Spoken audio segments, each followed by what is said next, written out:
make it live, but today we are here, so it's gonna be awesome. Um,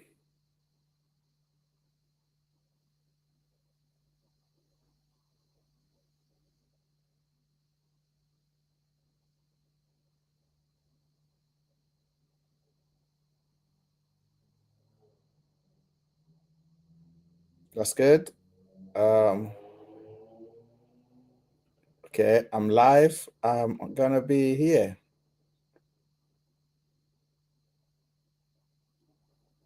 So send it on the feed. Um, Hold on.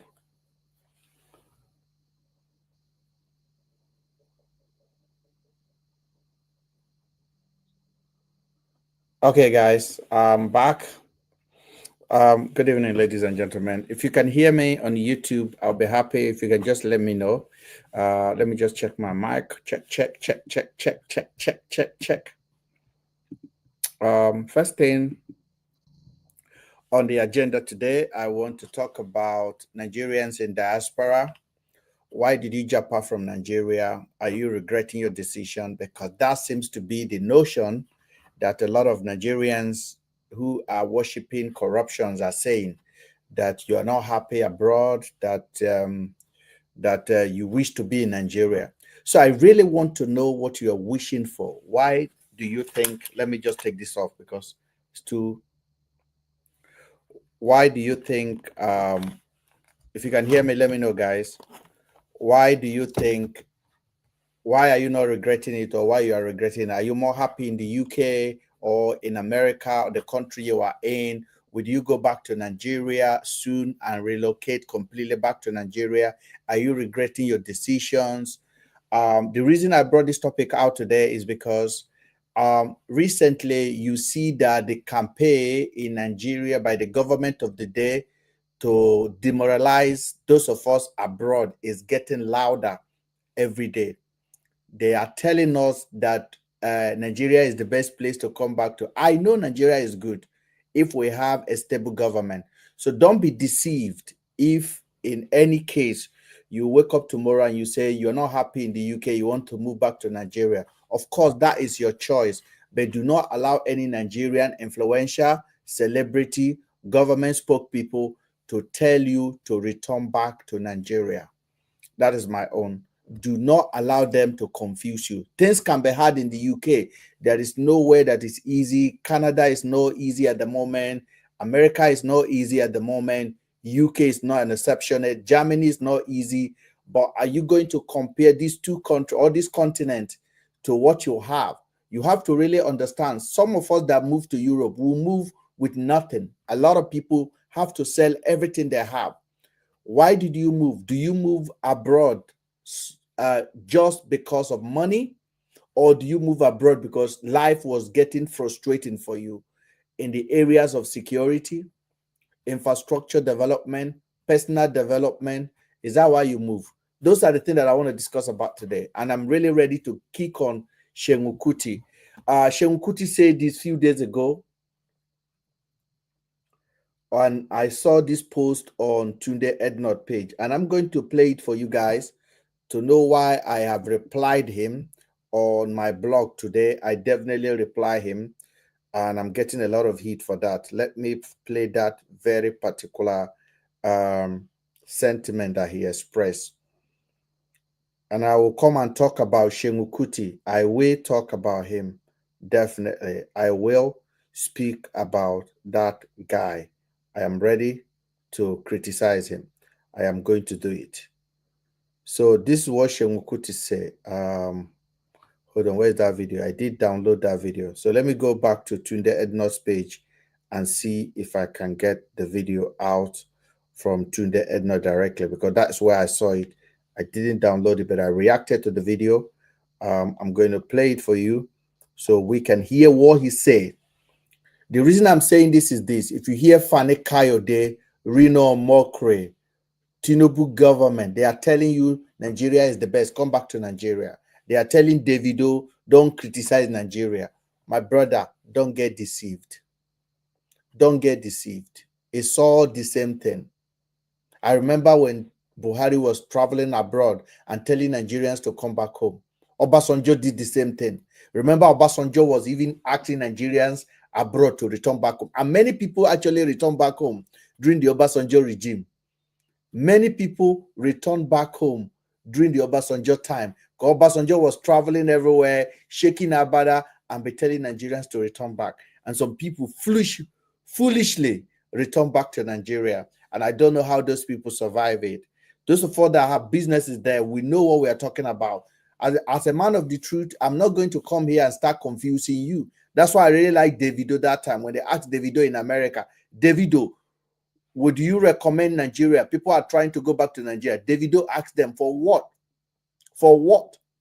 A lot of people criticize Davido for that, but that come out from his heart directly to you guys, to Nigerians. Stay where you are. If you are not ready to go and compete, compromise in the country where your security, you have to buy it. Your security, you have to buy it.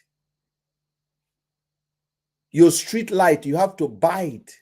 Your generator, you have to buy it. To iron your clothes, you have to buy it.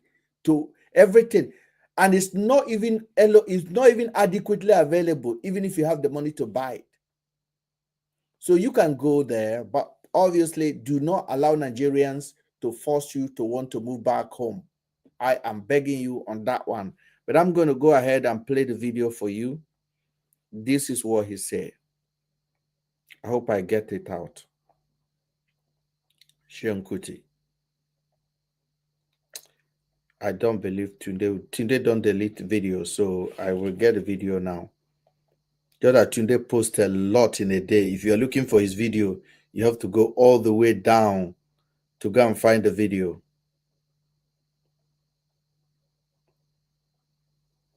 I definitely saw the video on his page today and I reacted to it. I have a short clip of it, but I'm going to try to give you all of the gist, what he said, literally.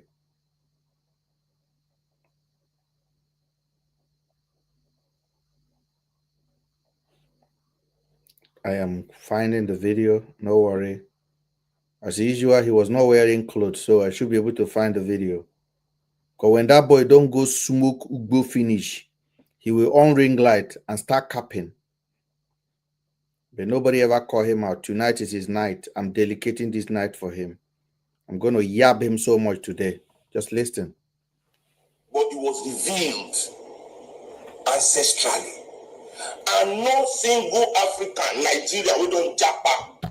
Make it come tell me, say this is what I want to talk, so na lie. There is a silent, non-spoken, non-written agreement between every African we don't Japa not to relay his true experience to his people. I repeat, every single African here, Nigerian, Ghanaian, this one, that one, we don't leave Africa. Say in run go greener pastures for Europe and America. They have an unwritten code, unspoken rule among all of them, not to tell you the reality of their day-to-day experience. If the Africans we don't move from this continent, they hustle for Europe. If all of them create blog, and inside that blog, they begin to tell all of us what in their eye they see every day. No party for Africa will go again. No party for here go move. We go say, I would rather die. Do you know how many people have left Nigeria and not come back in 20 years? You know, because they will call, they say, hey, but the Japa, I can never come back. Because, brother, forget me, when I travel, I'm successful, I have everything I want. I will see the Miss League or say, oh, they're daily, even though not for 2 months, they're daily rumor. So people did 25 years. They will say, and I never, because that, he can't tell you truth. He can't tell you truth. They cannot tell you the truth because they don't accept, say, okay, this white way, they've agreed to abandon their cause. We don't abandon.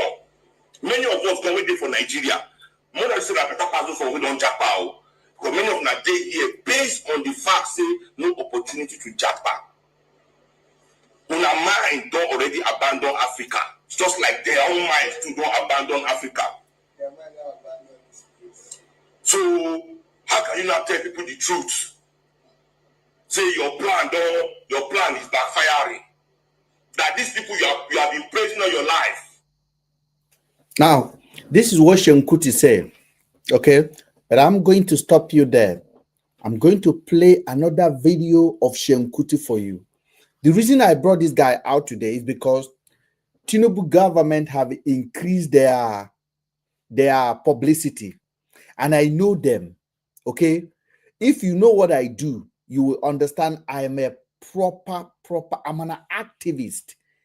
Okay, I can see through the lens of a fraud when I see one.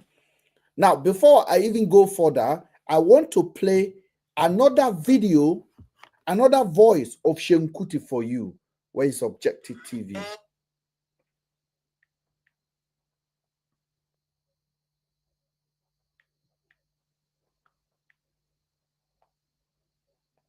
I want to play another one for you, please. Very, very important. Before I go further, I will play another one for you. Then I can stop, then we can talk about it.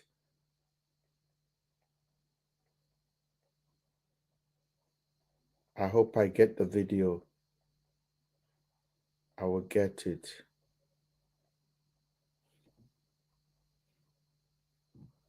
Because Objective TV basically interviewed Shenkuti, where Shenkuti said that if the abroad people, if the European, Germany, America open the border, he said he will be the only one left in Nigeria. That is how bad the country is. That is how bad the economy is. Now, the same Shenkuti came out today and tell you this. This is a purpose message. You have to really understand this. These are government messenger. I know it, but a lot of people are being deceived. The government have increased now. They have increased their publicity to market Nigeria. Okay, and they have influential that are doing it for them. And I know them, and they know we know them. Okay, you will say Shenkuti is an activist. He's not. But I'm going to keep quiet. You will tell me now Shenkuti is an activist. He's not. Shenkuti, in his head, they are the landlord of Lagos. But you are deceived because Nigerians, they are easily get deceived when, good evening, Falila. Nigerians are easily get deceived when influencers are speaking. Shenkuti is telling you now that most Nigerians and Africans in diaspora are regretting why they travel. Some people may, but this is completely incorrect. Some people left Nigeria, left Africa hopeless, not because there's no resources in Africa. Every time they want to litigate for the government, they come with this kind of notion. I know it. I see it. How many times do you see Shenkuti criticizing Tinubu government? Have you seen Shenkuti join any protest against government? Have you seen Fela family join any protest against bad government? Their activism is on social media. Now, what he's saying now for some people, they think he's dropping wisdom. No, he's marketing Nigeria. And the government of Nigeria have increased this thing. They have increased it. They increased their marketing strategy now. And they have influencers Let me go and show you what Fani Kayode wrote today.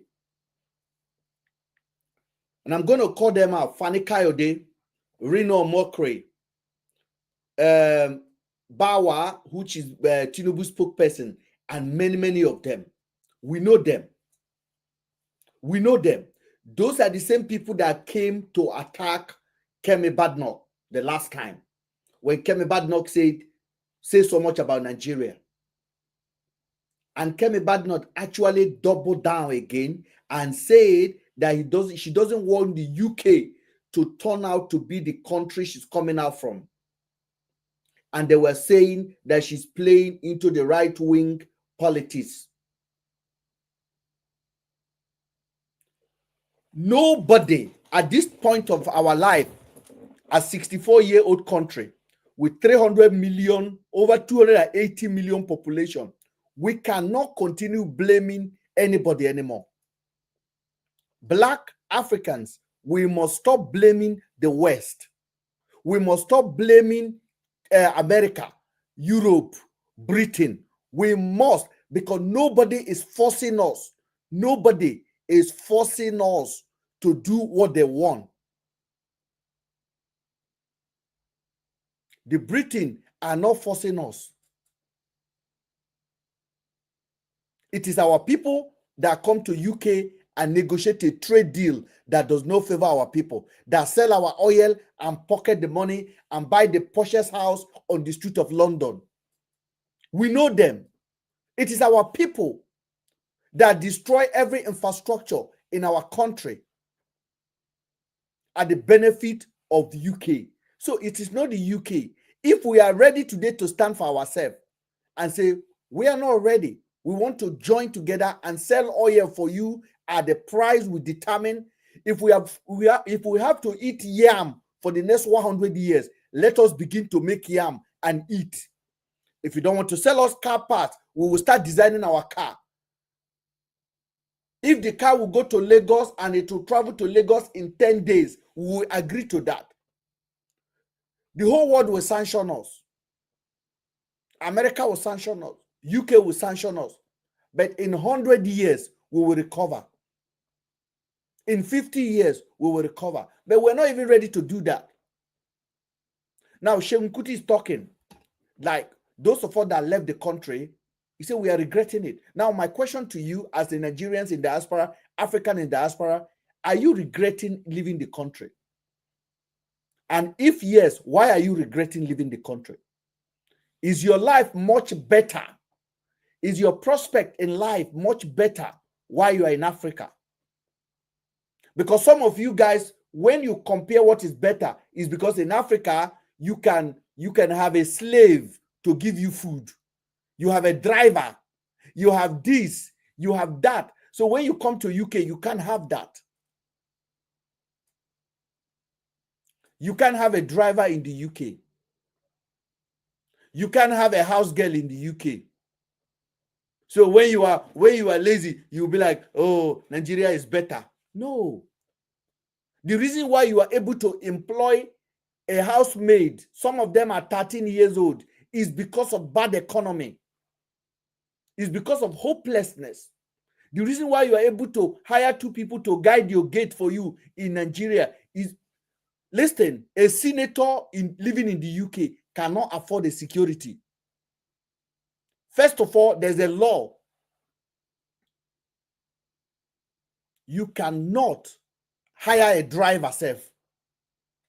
A driver. You cannot afford it. Every rich person that live in Nigeria that come here, they drive themselves. They drive themselves. They carry their own bin outside. They wash their own plate by themselves in their house. But in Nigeria, they have people to use. So if that is the reason why you are regretting coming to UK, then I'm sorry for you. You can as well take your bag and return back to Nigeria. Because you're not going to have that in this country. So Shenwu is talking and dishing us. I know the objective of Shengu. I know where he's going to. He's marketing for the government. That is it. There's nothing anybody can tell me about it. Tinubu government is in a bad light at the moment, international. Nigerians are giving up. Nigerians in diasporas are giving up. So they want to encourage you to keep sending your money, giving you a false hope that you can send your money to Nigeria. You can come and buy properties in Nigeria. You can come and do this in Nigeria. But I will show you people that have hope for Nigeria, what happened to their money. I will show you right now. I will show you. I will soon show you in this broadcast. But let me deal with Seun Kuti first. And let me expose him for who I think he is and who many people don't know that they are.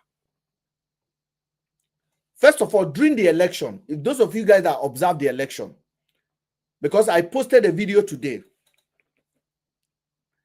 I replied that video that he made, and this is what I say. For those of you guys that are on my page, you will see what I said today. I'm just sitting down here watching, and I see Seun Kuti was talking. He was talking about how Nigerians and Africans in diasporas are regretting being there. Just listen to what he said first before I They don't tell me, but it was revealed ancestrally. Nobody tell him it was revealed ancestrally for him. He don't smoke Ugbo finish. He don't smoke Ugbo finish. This guy na fella pikin. Now in Papa, their Papa invented Afrobeat. If any of you can remember one of his songs here, I will give you 50 pounds. Don't Google it. If you can remember Seun Kuti's song right now, as you are talking, we did now and say, I know I can sing it. He can sing. Akpe is more talented than this boy. Akpe one mama. Akpe, Speed Darlington is more talented than Seun Kuti.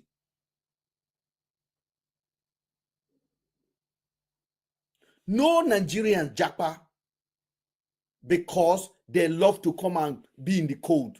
It was the economic hardship of the country that make us to leave the country. And it's still happening. So coming out there, they are all there. I would rather leave. I will show you everything. And I'm going to basically, because I've been studying these people. I've been studying the pattern they are using. During the Buhari, they were promoting Nigerians. Some people will just tell you, like they are the patriotic of Nigerians.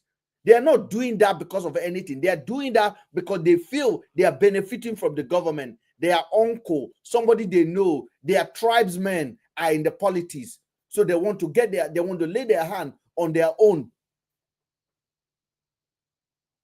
I'm going to show you. This is what I said. And no single African, Nigeria, we don't Japa. Make it come tell me, say this is what I want to talk for a lie. You are lying. There is a silent, non-spoken, non-written agreement between every African we don't Japa not to relay his true experience to his people. I repeat. What is he talking about? I know people that just arrived in the UK 9 months ago. 9 months ago. 9 months. Just 9 months. 9 months ago, they are driving now. They got a job. They have a life. In short, the guy is trying out to bring the brother.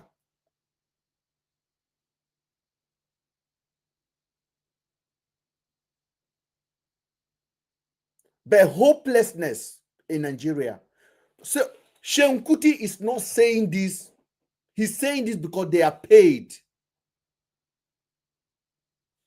These are government influencers. I know it.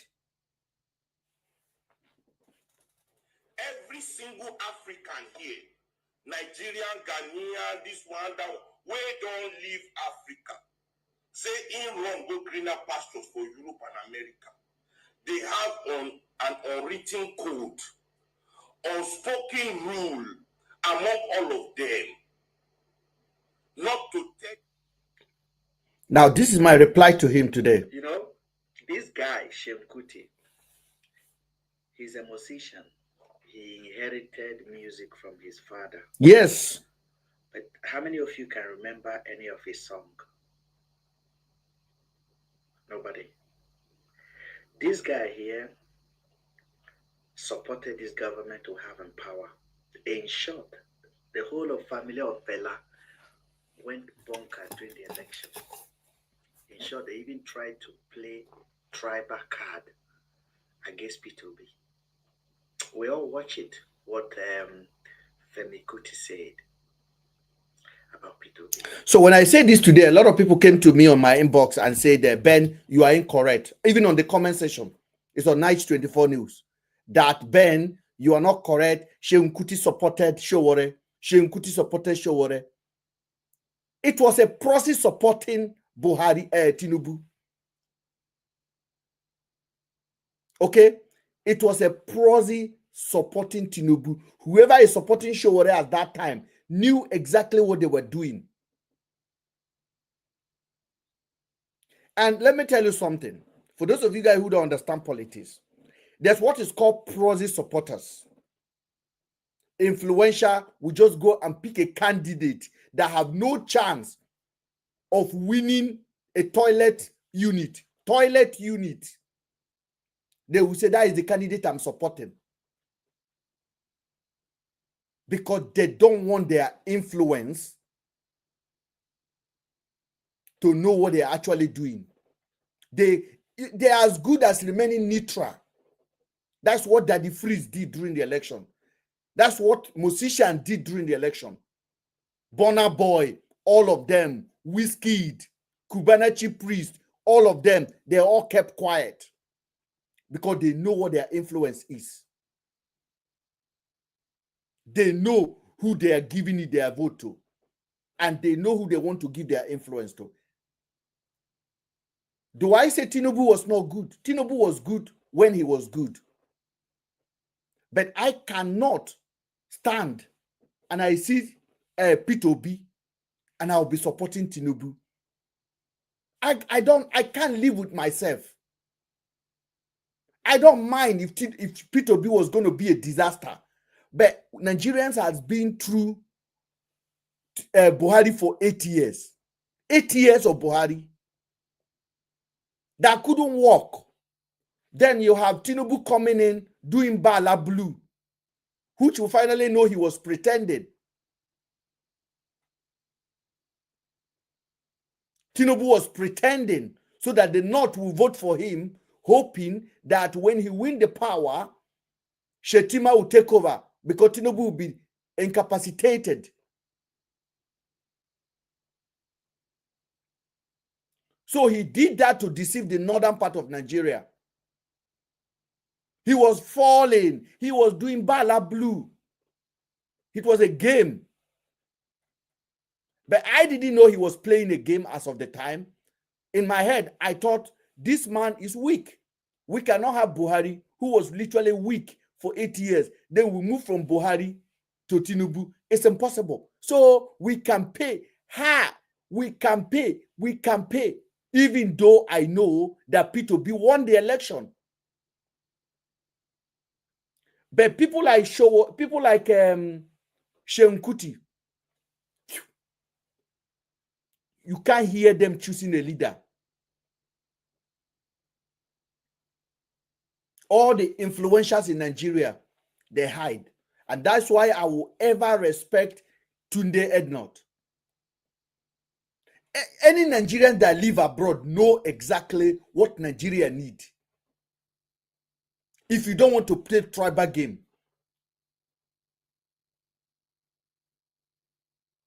If it's not tribe, you know it. Because sometimes just to change the direction. But now what the politicians are doing now, they are using this influential. So now they are kicking on diaspora.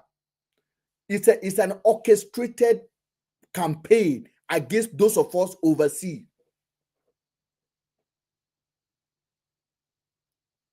They were insulting Ken Badnock. They were insulting diaspora Nigerians.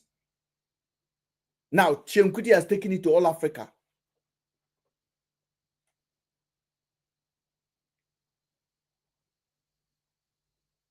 These are orchestrated assignment that they are doing. It's orchestrated assignment that they are doing. But if Seun Kuti does say all of this now, if I go abroad, I buy what I need, I come back home. Can we ask him, what has he done with all the thing he inherited from his father, the talent he's supposed to inherit? He can't sing. Anybody who tell me Seun Kuti can sing, you don't know what fella is. Every one of us pray that we are better, our children are better than us. Do you think fella will look from his grave now and say Seun Kuti was better than me? You think fella will look from the grave and say, I am very proud of Seun Kuti? Can anybody tell me if fella will be proud of Seun Kuti? In time of music, their father invented, Seun Kuti, your father invented Afrobeat. Afrobeat music was invented by your dad. You grow up in the house of Afrobeat. I don't know your song. I don't even know title of any of your album. No Nigerians know it. We don't know your song. And if you say Oyibo people know your song, which Oyibo people know your song? He will just go and smoke Ugbo and come on internet and start yarning cap and start capping. And nobody's reply him.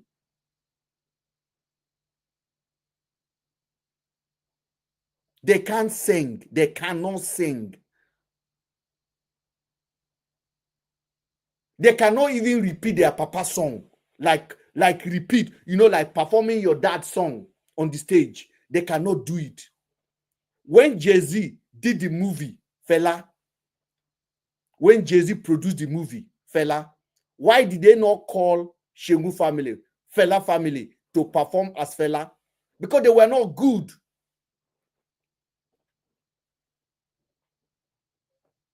They were not good. Go and watch that movie and see what the guy performed. The guy that performed that hit, the guy that performed in that movie. Look at what the guy did. Why did they not call fella family, one of fella family, to come and do it and pay them billions?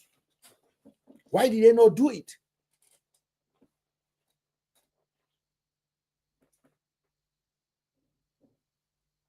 He's there making noise. Because if you are abroad here, nobody will know you. You will go and work in a warehouse. That's it. Because your song is not good. In short, you will be playing in tribe houses. I think your music is as good as integration centers. You go to integration centers and they will invite you. And so Moibo that like reggae will come and jump there. No, if anybody tell me you can remember any Seun Kuti song, tell me about it. But this guy will come and start insulting us abroad. You guys are regretting it. You guys are failed in Europe. I haven't failed. And I know many of you guys have not failed. Many Nigerians, many doctors in this UK are Nigerians. Nigerians, they are earning £150,000 a year. In Nigeria, doctors are on 250,000 naira.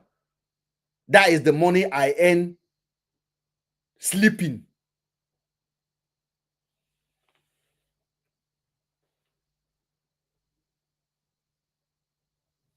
No equipment, nothing. You don't ask why people. It's not everybody that japa because of money. We japa because of opportunity of life itself.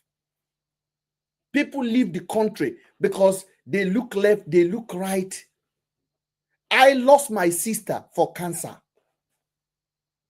When my sister was going through cancer treatment, hospital were striking every day.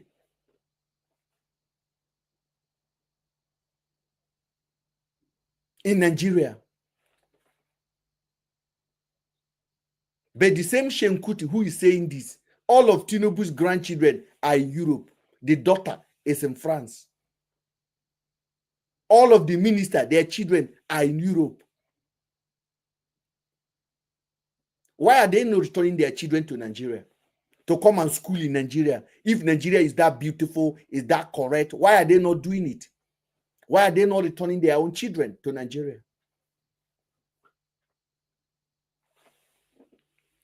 Do not ever let anybody make you feel all the money they are spraying every day, and you're seeing the money, dirty Christmas, and all of those things like that. Don't let those things deceive you at all. Don't let it deceive you. Now, I get it. I get it. I get it.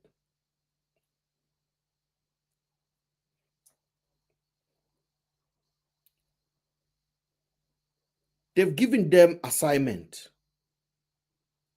Today, the same day Sheikh Kuti talk about how useless we are. You know who is talking again?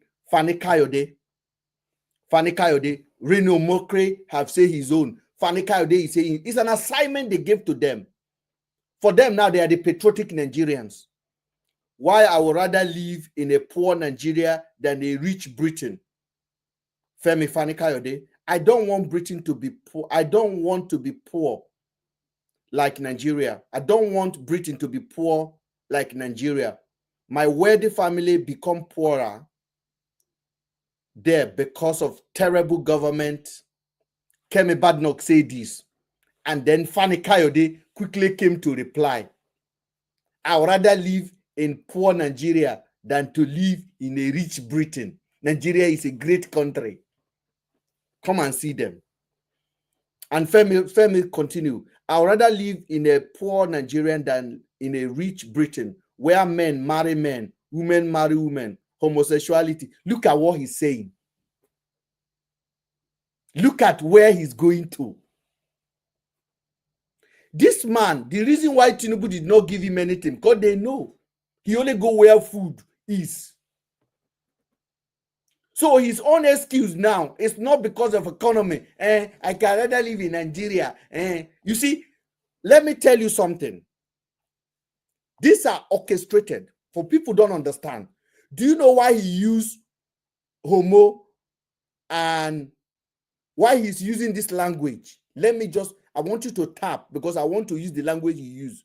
Please, I want you to tap if you want to listen. Because if you don't tap, they will restrict it, this account.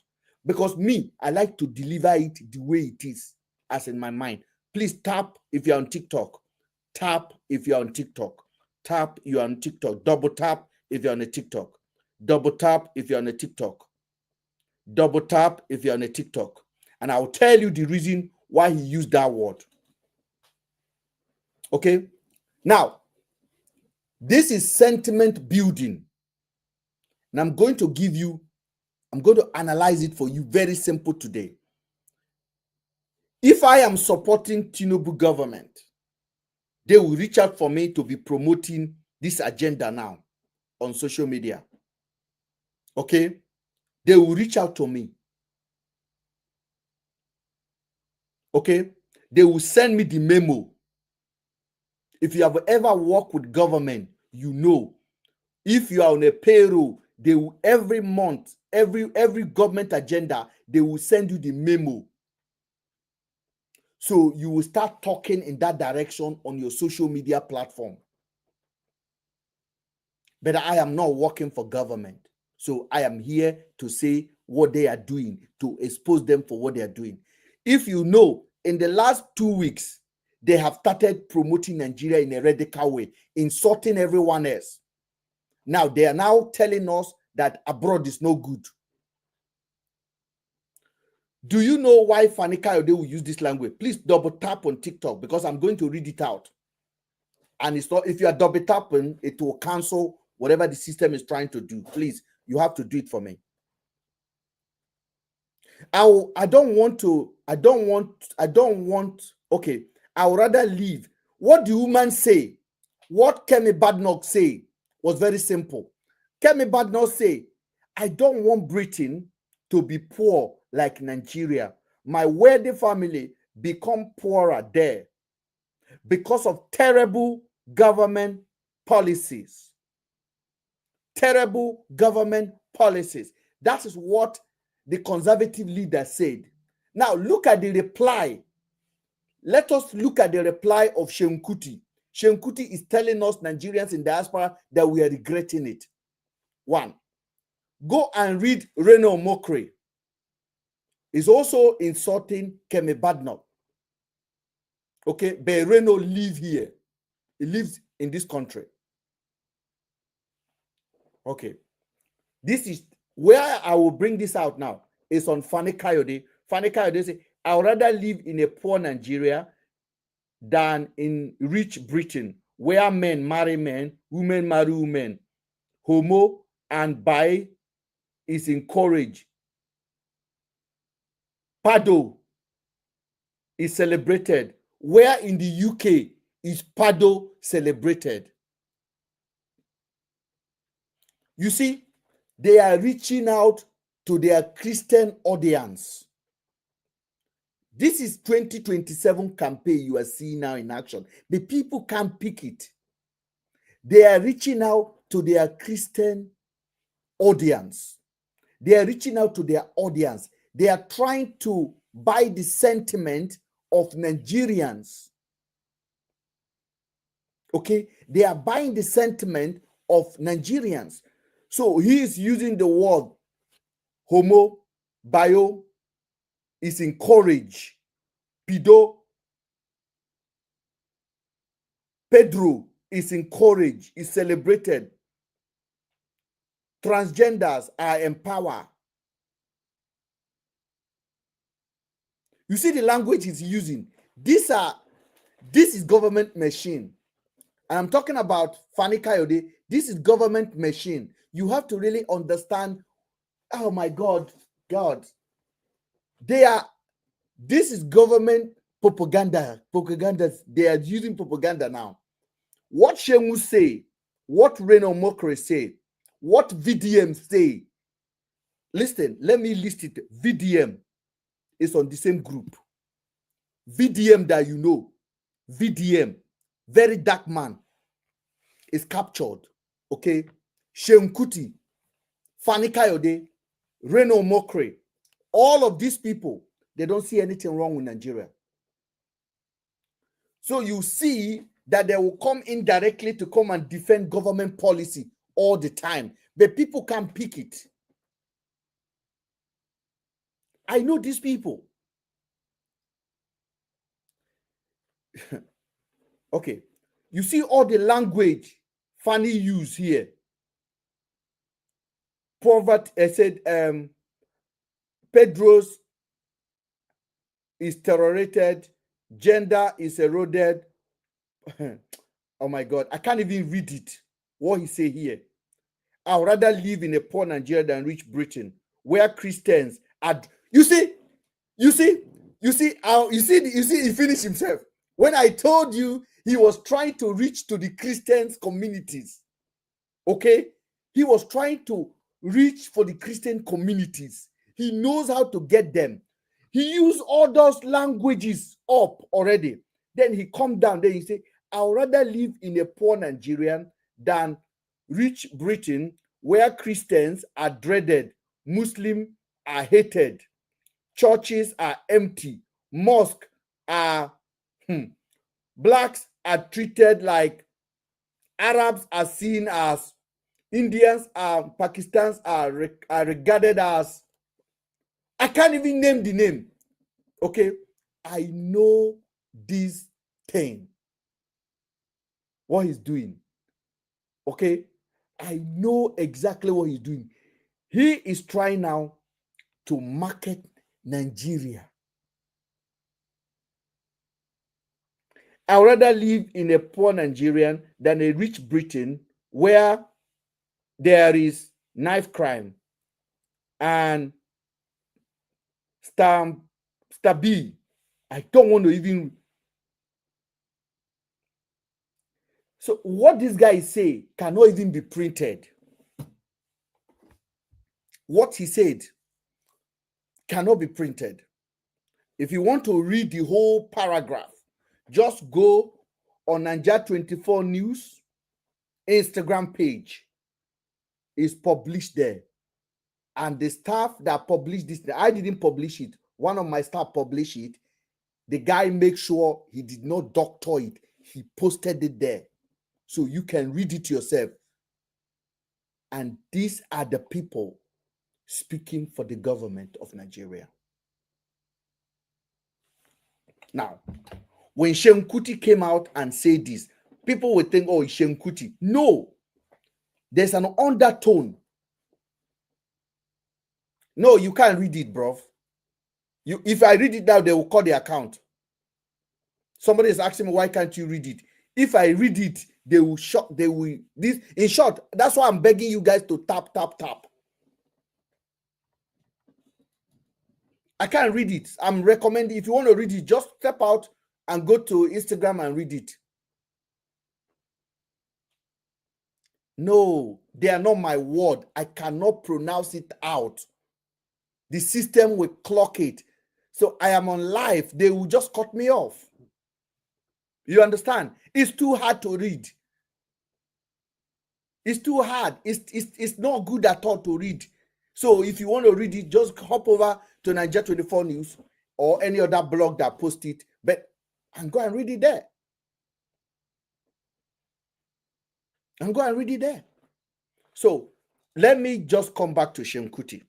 Now, Seun Kuti say all of this. People think he's naive or he's being right.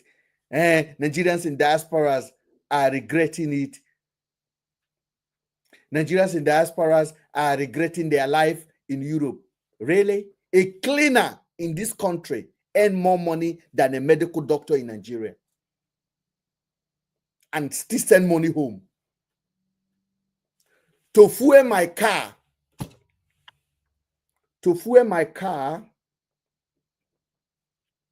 I will pay £110.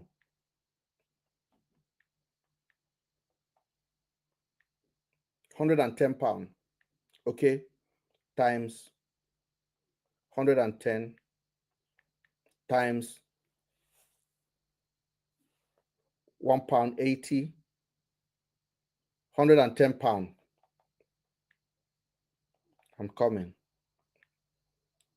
Times 2,000. Let me just leave it at 2,000. I don't know what the exchange rate to you today. Times 2,000. That is 220,000. And I'll drive my car. If I go far, I'll drive it for like 3 days, 4 days. Okay? And I have never have to collect money from anybody in Nigeria to fuel my car. I know how many people is begging me to fuel their car in Nigeria. And they are working.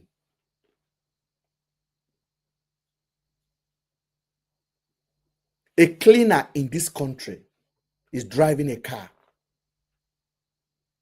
A support worker is having a life. People who did not attend school in Nigeria, they are in UK living a good life. They can buy mortgage. Their children go to school for free. People pay 20 million to travel to UK when COS was working. They abandoned their job, husband and wife. They carry their children, and Japa, lawyer, are doing carer in this country. Lawyer are doing carer. Professor with a PhD hold in Nigeria are doing support work in the UK. You think it's their choice? You think it's their choice?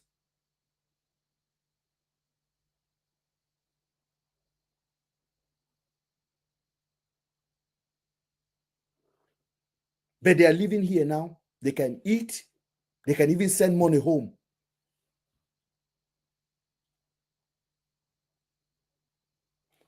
I know one lawyer in my community. He has a chamber in Nigeria. Not that he was not working for years in Nigeria, but they were never able to be happy.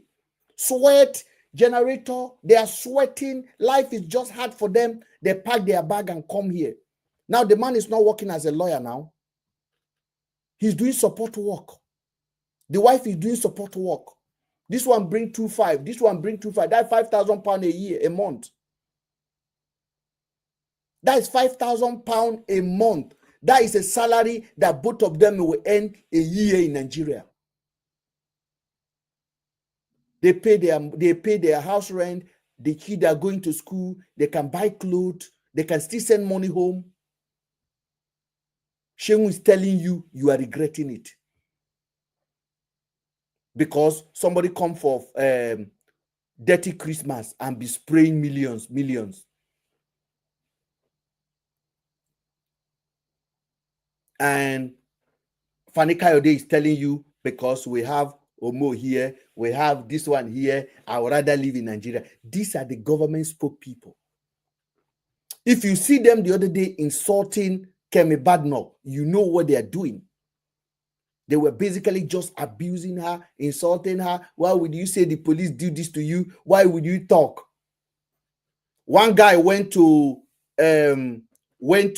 number 10 and go and drop shoe at Kemi Badnoch office that I return your shoe. He's a Yoruba. Some Yorubas have become fanatic for Tinubu now. I'll call you guys out, because if Igbo man is a fanatic for P2B, I'll call you out. Some Yorubas, they have become fanatic. They are everywhere online defending this calamity of a government. Calamity of a government that have no direction in every department. But they are doing tribalism. And they are not doing it. Some of them that are in the UK defending this government, it's not because they are actually benefiting from the government. They are not benefiting. They are just sentimentally attached to tribe instead of politics of fairness, politics of that they are talking the truth. They are just sentimentally attached to their tribe that Tinubu is the government, or they don't like. I don't understand what is going on with their head. I really don't understand it. It's not because they are benefiting from the government. They are not even benefiting. It's not that they are benefiting anything. Nothing from Tinubu government has entered their pocket. They just develop personal affection for the government that is basically useless. Today is for the government. Their police department, nonsense, not working. Military, not working. They want us. They put the chief of police the other day to defend the budget. He can't defend it. He can't defend his own budget. A chief of police of Nigeria cannot defend his own budget. He was reading another script.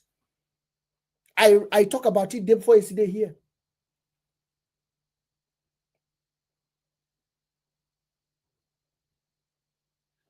So Shehu Kuti, shut up your mouth. You can't sing. You don't. Nobody know your song. You are talentless. You couldn't inherit your father's music. You can't even play your father's music. You can't even repeat your papa's song. And you still came out from a privileged background. Burna Boy them, P Square them, that hustle, they have taken over. If they're talking about Afrobeat, who named Shehu Kuti? Who named you guys? Who knows you guys? If anybody is respecting you, they are respecting you because of Fela. And if the way you are talking now will remove that respect quickly from your hand. I'm not kidding. Now, you're going to see. So Fani Kayode was doing all of this. So my question to you, if you are abroad, I want to know why you left. Why do you left Nigeria? Do you left Nigeria? Because I know many of you guys that left Nigeria did not leave Nigeria because of hunger. People that pay 20 million to buy COS to come to UK, I don't think it's hunger. It's because they cannot see. It's finished. They cannot see future in that land anymore. They look at their children, they cannot see future. If kidnapper kidnap your child, where are you going to get money to pay bribe? The police is not protecting you. The soldiers are not protecting you. Every day you are looking over your shoulder. That is why people left. People are leaving. People are not leaving all for the government, all for money. They are not leaving. Thank you. Somebody is saying I was a Chevron staff. I left the good job to the UK. You are working for Chevron, my brother. That's good. But just imagine if they kidnap you. Just because your village people hear that you are Chevron, they will take you. Chevron, they will take you. Take your children. And you have no government to back up you, to help you out. Nothing. And somebody, listen, we repeat Buhari. This is what we did. We just repeated Buhari. Let me just give you an example. Before Tinubu came in, if you want to pay school fees for your child, for example, if one of your daughter get admission or your son get admission in the UK and you want to pay school fees, 9,000 we give you, 9 million would have given you the 15,000 or 16,000. Okay, that time the international students are paying 15,400 pounds. 15,400 pounds. At the time, about 10 million naira would have done it for you. 10 million naira would have done it for you. Fast forward, now you will need 30 million under 1 year. You will need 30 million to get 15,400 as an international student in the UK. Now, many students who came, who their parents were hustling for, they are frustrated because their father will have to steal more from the source where they're taking it from to be able to pay their school fees for them in this country. Some of them have dropped out. Some are in Canada. They cannot afford to pay anymore. And you are only allowed to work for 20 hours a week. Right? Is it 20 hours? No. If you're doing your master, you are allowed to work 20 hours.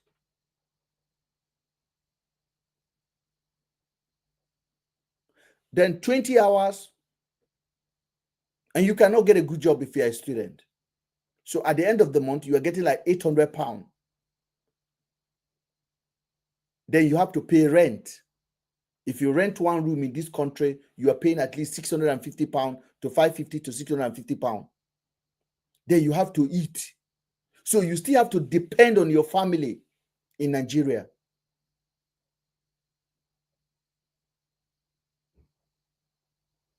To pay the school fees for you.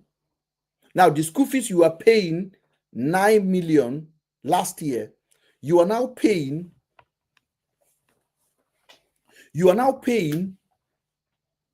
30 million. Is that economy? When Tinubu came in, pounds was 900. 900. Now pounds is 2,100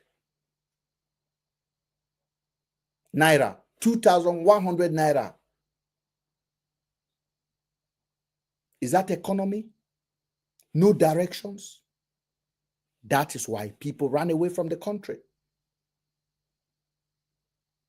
So when Fani Kayode, who is a government beggar, is telling you some of these things, don't listen to them.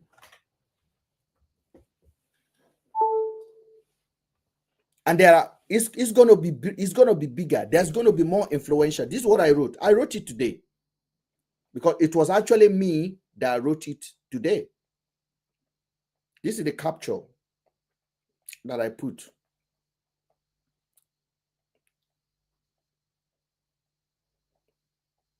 I call out Shehu Kuti for claiming that Nigerians and Africans who left the continent due to economic hardship and unfriendly government policy are regretting their decision. So if you are regretting your decision of leaving the country, please leave the comment on the comment section or come live with me and tell me why you are regretting it, why you think your perspective in life your future guarantee in Nigeria is now in jeopardy because you are in the UK, please come and tell us. I want to hear from you, especially those of you guys that live in this country, that left Nigeria. And be honest. Tell me what you think you would have been winning in Nigeria.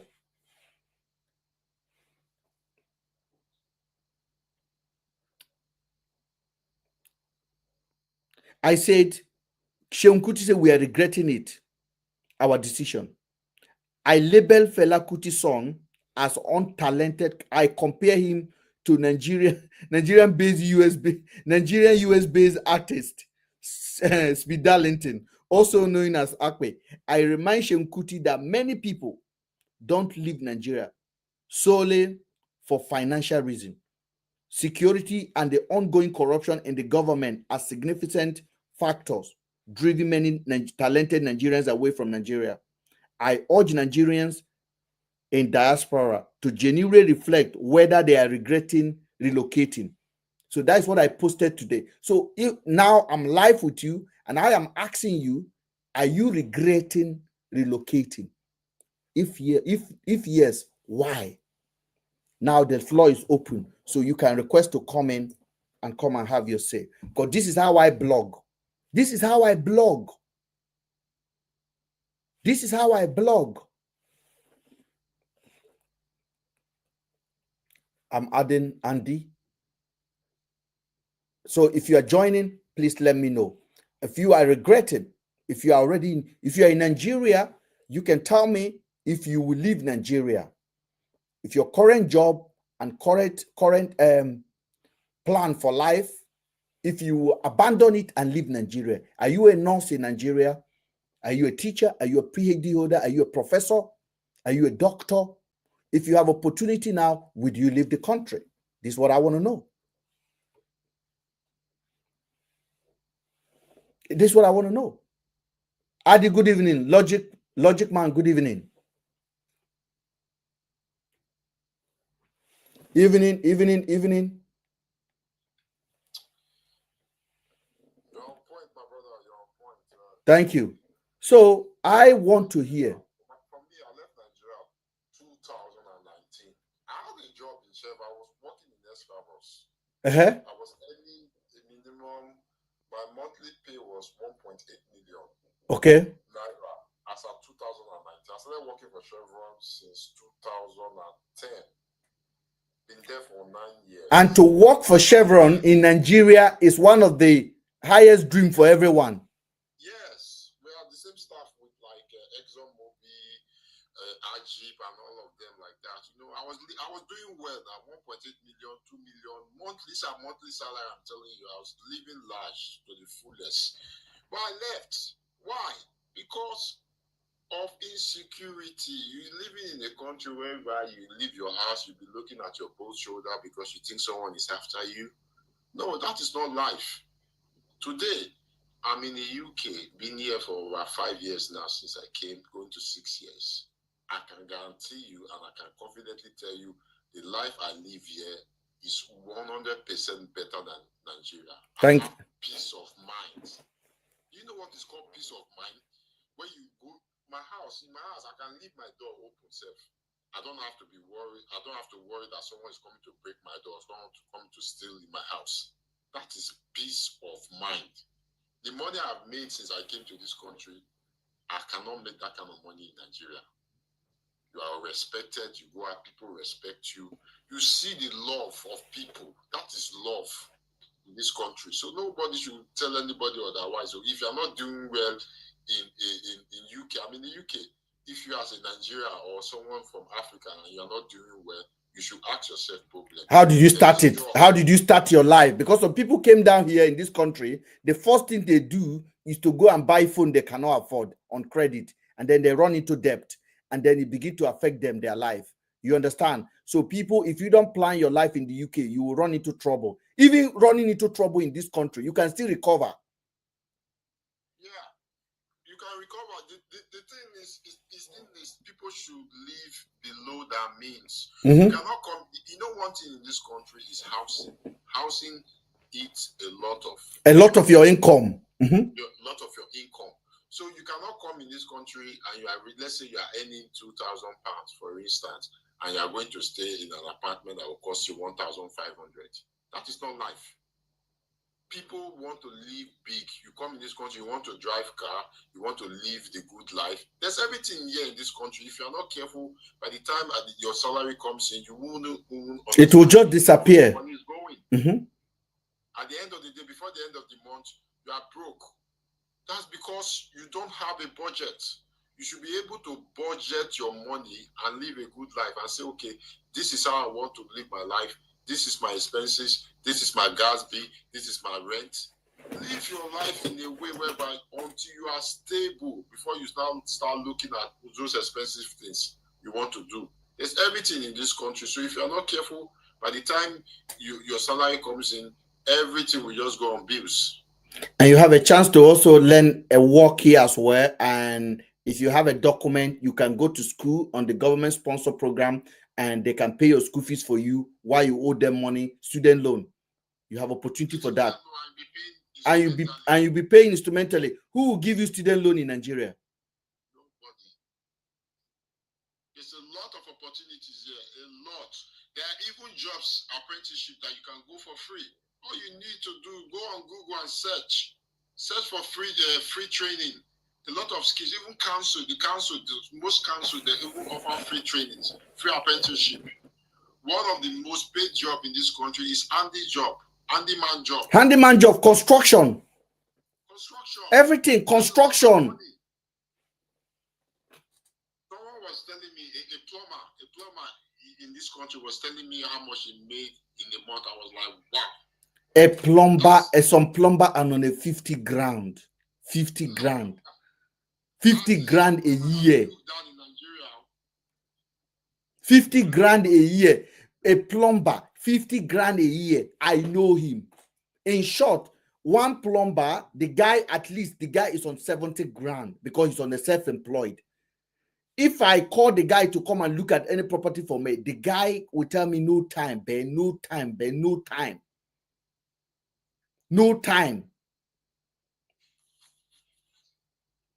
And someone is coming to say Nigerians in diaspora are suffering. That Shehu Kuti is just capping. Doesn't know what he's saying. The guy is, after you don't go smoke, go finish. This is the same guy that made a video the last time and said, if they open border, he will be the only one remaining in Nigeria. Because everybody will leave. But don't hear him ask himself a question, why are people leaving? You know, the thing is, the oppressors in Nigeria, they are the one making the money. So no oppressor in Nigeria will want to leave because they know if they come here, it's a free ground, it's a level playing field. You can't oppress anybody here. Equal right and justice. You cannot oppress anybody in this country. Your Ferrari mean nothing to me in this country. Why do you think, sir? Before I bring order, why do you think all our superstars make their money here, but Christmas they go Nigeria to buy cars and say we buy the car for 1.4 billion?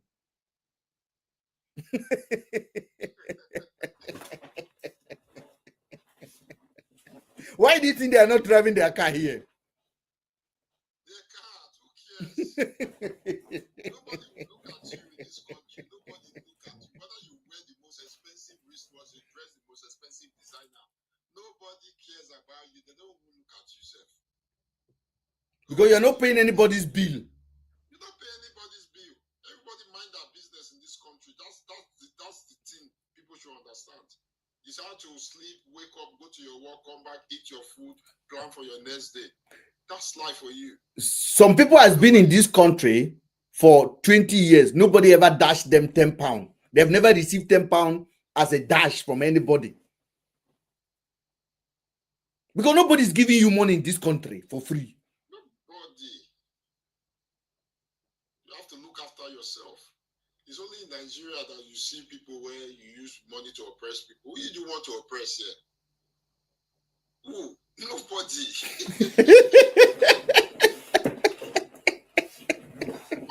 You see, majority of the people in this country, some most Nigerians that who travel abroad, they still have that Nigerian mentality. Many of them, when you see them talk, they say you think someone has sense until you hear the person talk.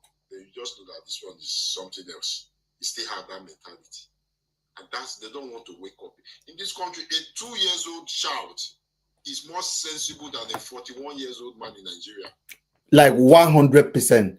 In short, I tell you something. My daughter is 16. My daughter is more sensible than all Apostle Suleiman followers. Anybody who attend Apostle Suleiman church, my daughter is smarter than all of them. Combine, carry their IQ and join them together. My daughter reason more than all of them. I'm not lying to you. It's facts.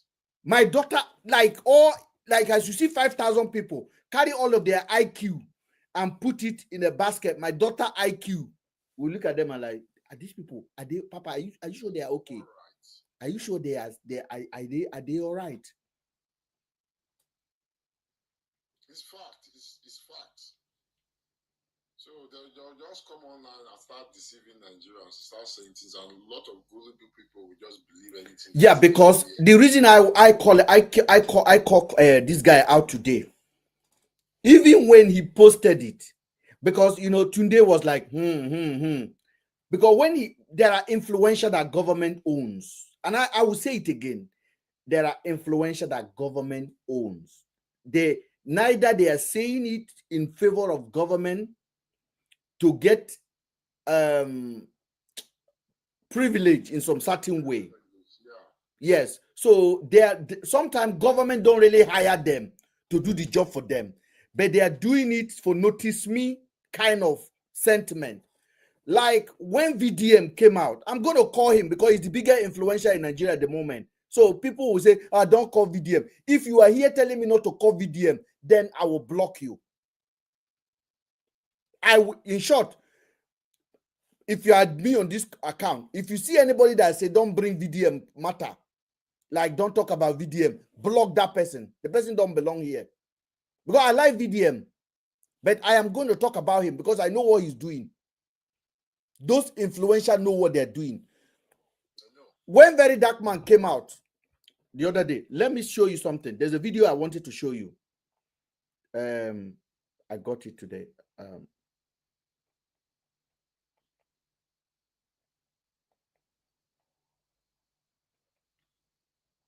Because if we say we want to be honest with ourselves, then we have to be truly honest with ourselves. I am here. Yes, I'm here for that. Nothing else. I'm not in any way listening to anything else. I got the video. I downloaded it. I actually downloaded it. How to address matter objectively. Listen. Are you sure that these are trained officers of EFCC? This is the man taking on the EFCC situation in the most not like biased to EFCC, but saying the truth the way it's supposed to be. These are the people that are not pretending. He's on the TV talking. You bash into somebody's private chat in the dead of the night, and you cannot even explain yourself, you can't even identify yourself. And you expect the man to open his gate for you? Now that the unfortunate has happened, they are now bringing all manner of charges against this man. He's a ritualist, he's a kidnapper, he's a drug dealer, he's a 419. I mean, what exactly were you going there to do? Because everybody is presumed innocent until proven guilty. Mostly, some people that don't like your faith, they can write petition against you and hand over to EFC that you see that man, I'm suspecting him. Some people that don't like your face can write a petition against you. Fact. These are facts. It happened on Bobrisky. Somebody wrote a petition against Bobrisky that she spray money. You don't like person's face, you write petition. I could be in Nigeria and somebody write petition against that I'm a Yahoo boy. And EFCC will come and break my door in the night. Without proper investigation. Without even giving me a chance. And during that night raid, they could pie me and nothing will happen. So if I have protection, I should use it to defend myself. Now, hear the man analyze it. Then you will hear government spokespeople analyze it. You will see. This is that. He bought a new car yesterday, and I don't know exactly what he's doing. All these things are something that could happen. So when you are approaching such a matter, observe due diligence. What is wrong in going to drop an invitation on that man's gate? If he doesn't want to answer you, no problem. You have done the needful. Then you wait for him on the due date. If he doesn't come, go to court, obtain a bench warrant. With that bench warrant, you can now go and arrest him anywhere, on the road, on the marketplace, in his office, anywhere. That's what it means. Than this brigandage. They have done this thing severally, and it has not helped them. Some of them have been injured. That is why these boys are now becoming aggressive. Why would you treat them as if they don't have any right? On mere suspicion, you go on a rampage. Meanwhile, when politicians, the real thieves, the real armed robbers who are stealing us blind, when you meet them, you pamper them, you treat them like king. You know, you give them all the respect. They exactly pamper them. We see the issue of Yahaya Bello, the EFCC. They went after him, didn't they? They went after him. Are you serious? After what? After how many whatever? Even when they now got to what happened? Why didn't they storm his house and broke his gate or even where he was hiding? Are you hearing? Okay, these other governors, all of them that have stained their hands, is that how they arrest them when they commit infractions? No, tell me any governor that has been treated in this manner, like these people are, behaving, ex-governor or even lawmakers. Are they not giving a soft landing? All their cases from Okorocha to this Ayabelo and what is it called? This Haji Saliki. This other Yahoo boy that they are pursued. Mention any Yahoo boy that have stolen 1/10 of the amount of money these people was allowed to have taken away from Nigeria. And yet they are moving about freely.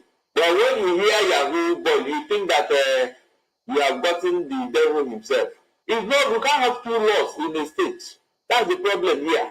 If that house belongs to a lawmaker or a former governor, they won't stop it like that. They will still give him all the due respect and all that.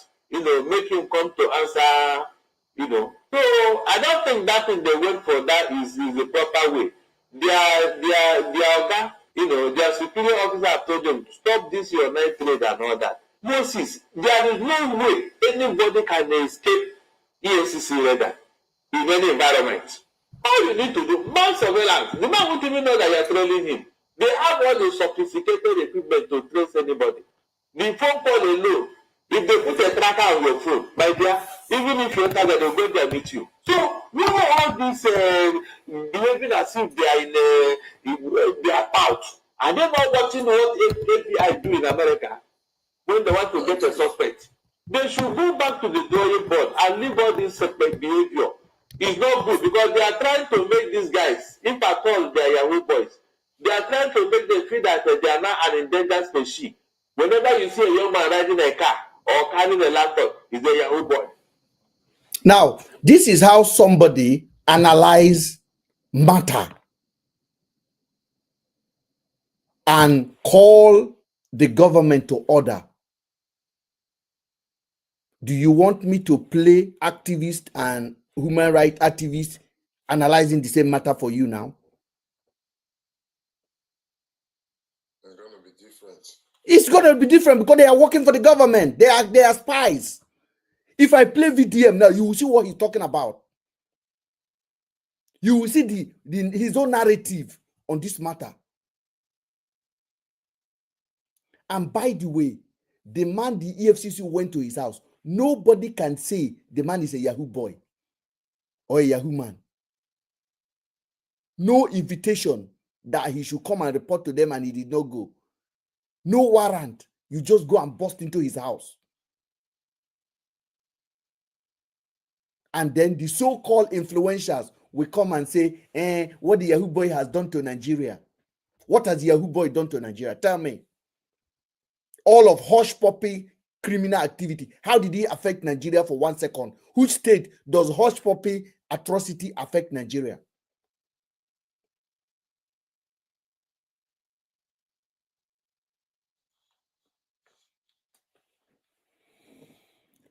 DJ. now, this EFCC raid was not authorized by It was never authorized. They've said it because the man, it's not authorized. They went there for criminal activities. EFCC are stealing. I heard that one EFCC have run away in Kano with $30,000 of EFCC money.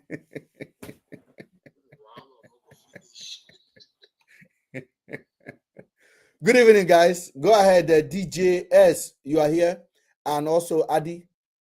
Okay. Sorry. Good evening, everyone. Good evening. To this very intelligent topic you guys are discussing today. Thank you. First of all, let me commend the work you're doing. Thank you, sir. Because your channel is very, very educating and informing. Thank you. Because we learn so many things through your channel. Thank you very much. Thank you, sir. I'm going to share my own experience and then I'll conclude on my perspective. David, go inside. Go inside. I'm going to share my own experience and then I'll conclude by addressing what Sharon is saying. Mm-hmm. I live in the UK. Mm-hmm. Before we relocated to the UK, I was the deputy head of chamber of a very successful commercial law firm in Lagos State. Mm-hmm. I was doing very well. Mm-hmm. Aside from the fact that I was working for a very good establishment, yeah. Mm-hmm. I also had my personal briefs that were giving me good income. Mm-hmm. If I can recall, my personal brief, aside from the salary I received from the law firm, the minimum I make in a month, if I say the month bad, at least 500K go enter. Yeah. That was how well my personal income was compared to the salary. Now, my wife, for whatever reason, felt like the way Nigeria is going, it wasn't looking like a place to raise the kids. So she had the urge to leave the country. Mm-hmm. I didn't want to leave because I had everything going on well for me. And I understood that once I leave Nigeria and come to the UK, I will have to start afresh. Mm-hmm. Afresh. Starting afresh was something that was concerning to me. I was afraid to take on that journey. So my wife came, we relocated to the UK in 2022. My wife came to the UK as early as January. But the plan I had was I wasn't going to come. I would just maybe come in once in a while, then go back, come once in a while, then go back. Then I had a very bitter experience. Although I've always known that Nigeria is an anyhow country. It's a game. It's a game. It's a game. Yes. I had an experience that changed the paradigm of my decision. So what happened was I had a meeting with a client in along that Yanopaja side. Mm-hmm. So my office, so I was driving, so I drove past, that Ikeja along. Mm-hmm. Now, at this point in time, there was a construction going on, that road going straight down to, I think, from cement to Yanopaja. Mm-hmm. Mm-hmm. That's Ikeja along. Mm-hmm. They were constructing that road there. So there was a diversion from that road to the other lane. So you face one way. Like if you go in Yanopaja past Mongo bus stop all the way down. Mm-hmm. Yes. So the diversion took me off the normal lane. Now, in a same, if you have a diversion, you will also have a diversion to direct you where you should exit that lane, mm-hmm. right? Mm-hmm. There was no signpost to tell you when to exit that lane. So I just felt like I could drive straight down to that roundabout.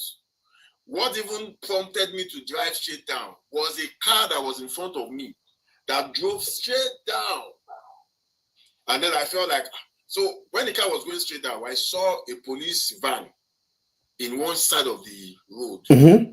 Then when the car drove straight down and they didn't stop the car, I thought maybe they are allowing people to drive straight down through the same lane. Mm-hmm.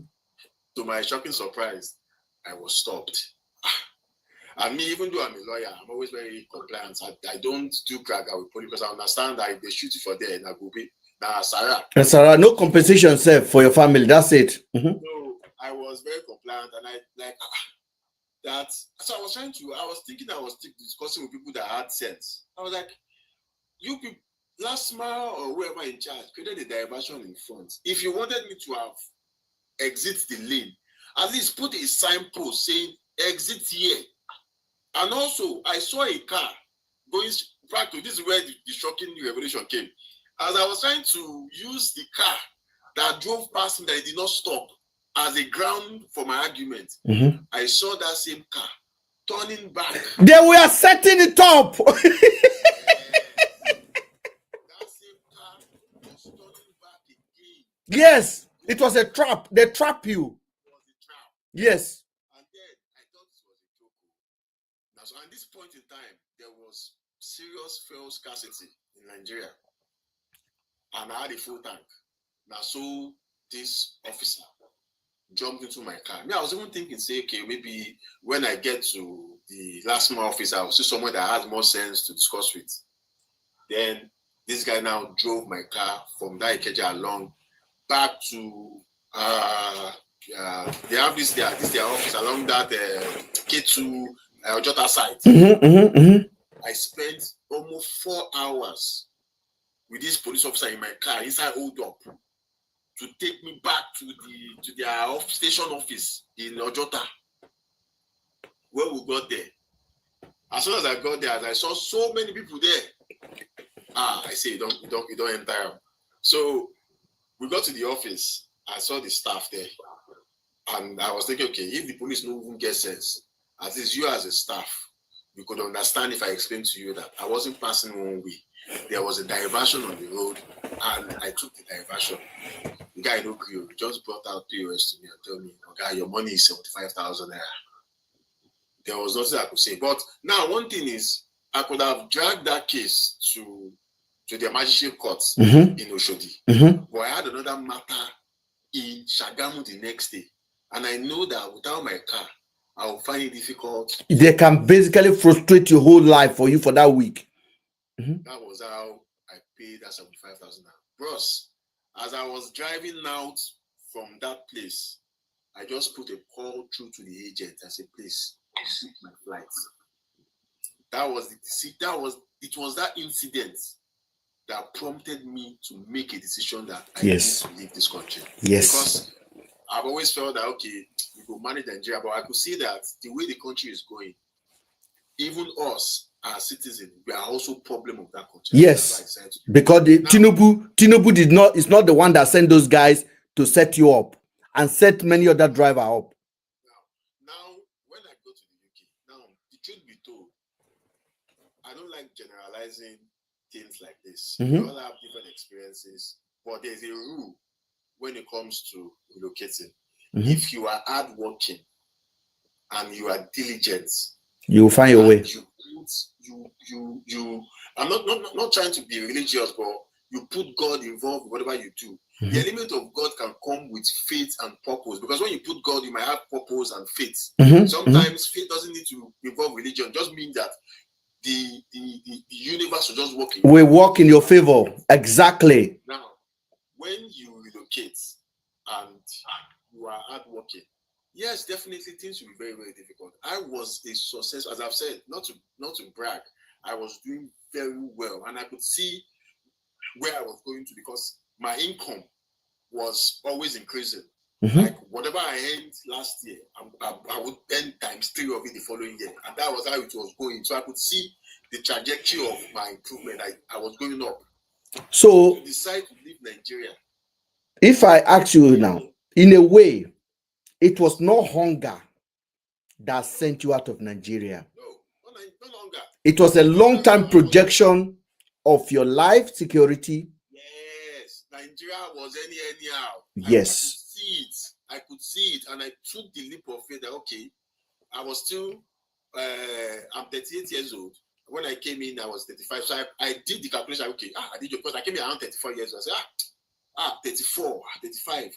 If I sacrifice 5 years to stabilize, at 40, I could still do 1 or 2 things now. So I did a projection. I said, okay, it's not that bad. And as I've said, if you are hardworking and you know what you are doing, you would always find your footing, except if you are lazy.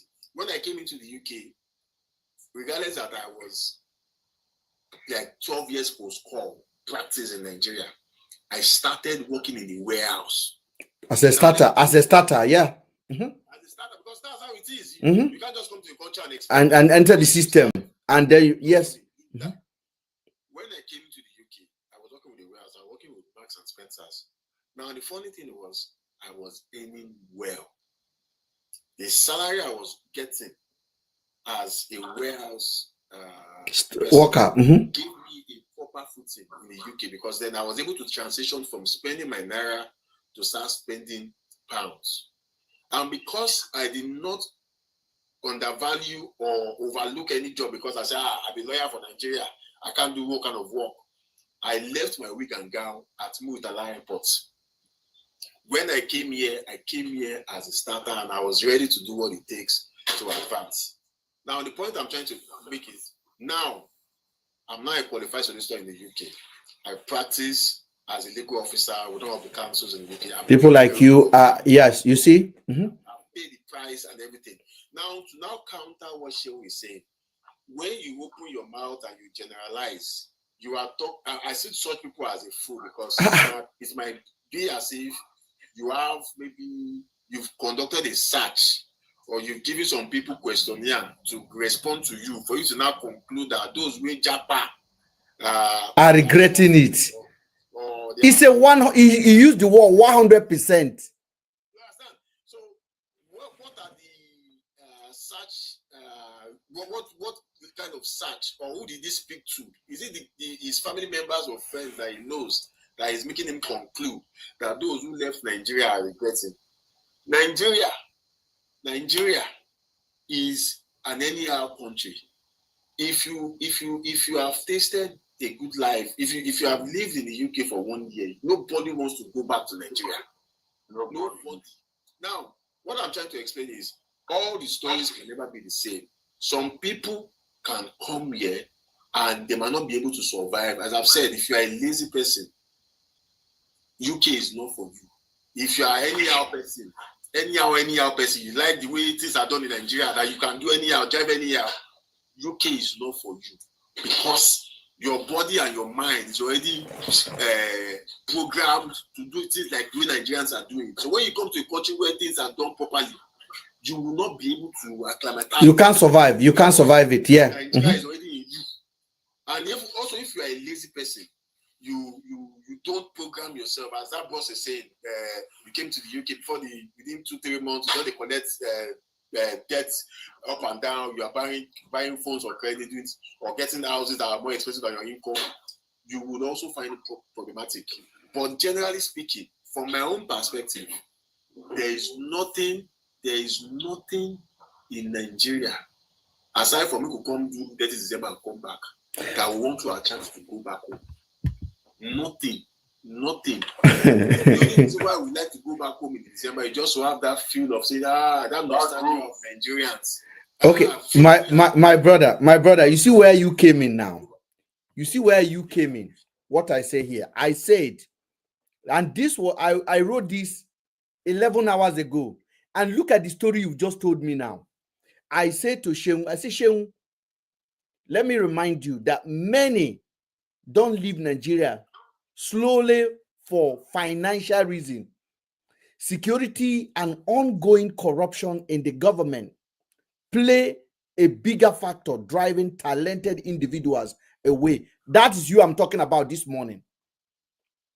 That is you I am talking about this morning. And that was 11 hours ago I wrote this, to reply him that many, I did not leave Nigeria because I was hungry. If I show you, my story is quite very unique. Like very, very unique. I was making dough. I had a white woman with me in Nigeria. We will fly to Nigeria. We will stay in Nigeria. I am a believer of Nigeria. I am a believer of Nigeria. But when Nigeria show me way, I carry my bag. I carry my Oyibo woman. I say, we are moving back. Then every day I look at myself and I ask myself, did I make a mistake? Then I look at the people that are spraying money now. For example, when I look at Cubana chief priest, I'm just using that as an example. He was in Malaysia. Why did he jump out to Malaysia? The same opportunity that brought him back to Nigeria. He didn't make money in Malaysia. He made his money in Nigeria. And it's not because he's buying 2 and sell for £1 and sell for 2. No, he clocked the system and he won the jackpot. So you are here now. You are now comparing yourself with him. That is error I don't want Nigerians in diaspora to make. And this is why this platform is very, very important. Because some people are confused. Like as you say, if you are lazy, you'll be comparing. Maybe if I'm in Nigeria now, I will be able to supply 1 and charge for 10. But you can't do that in this country. You cannot stay at home and sign up that you are at work in this country. You have to go to work.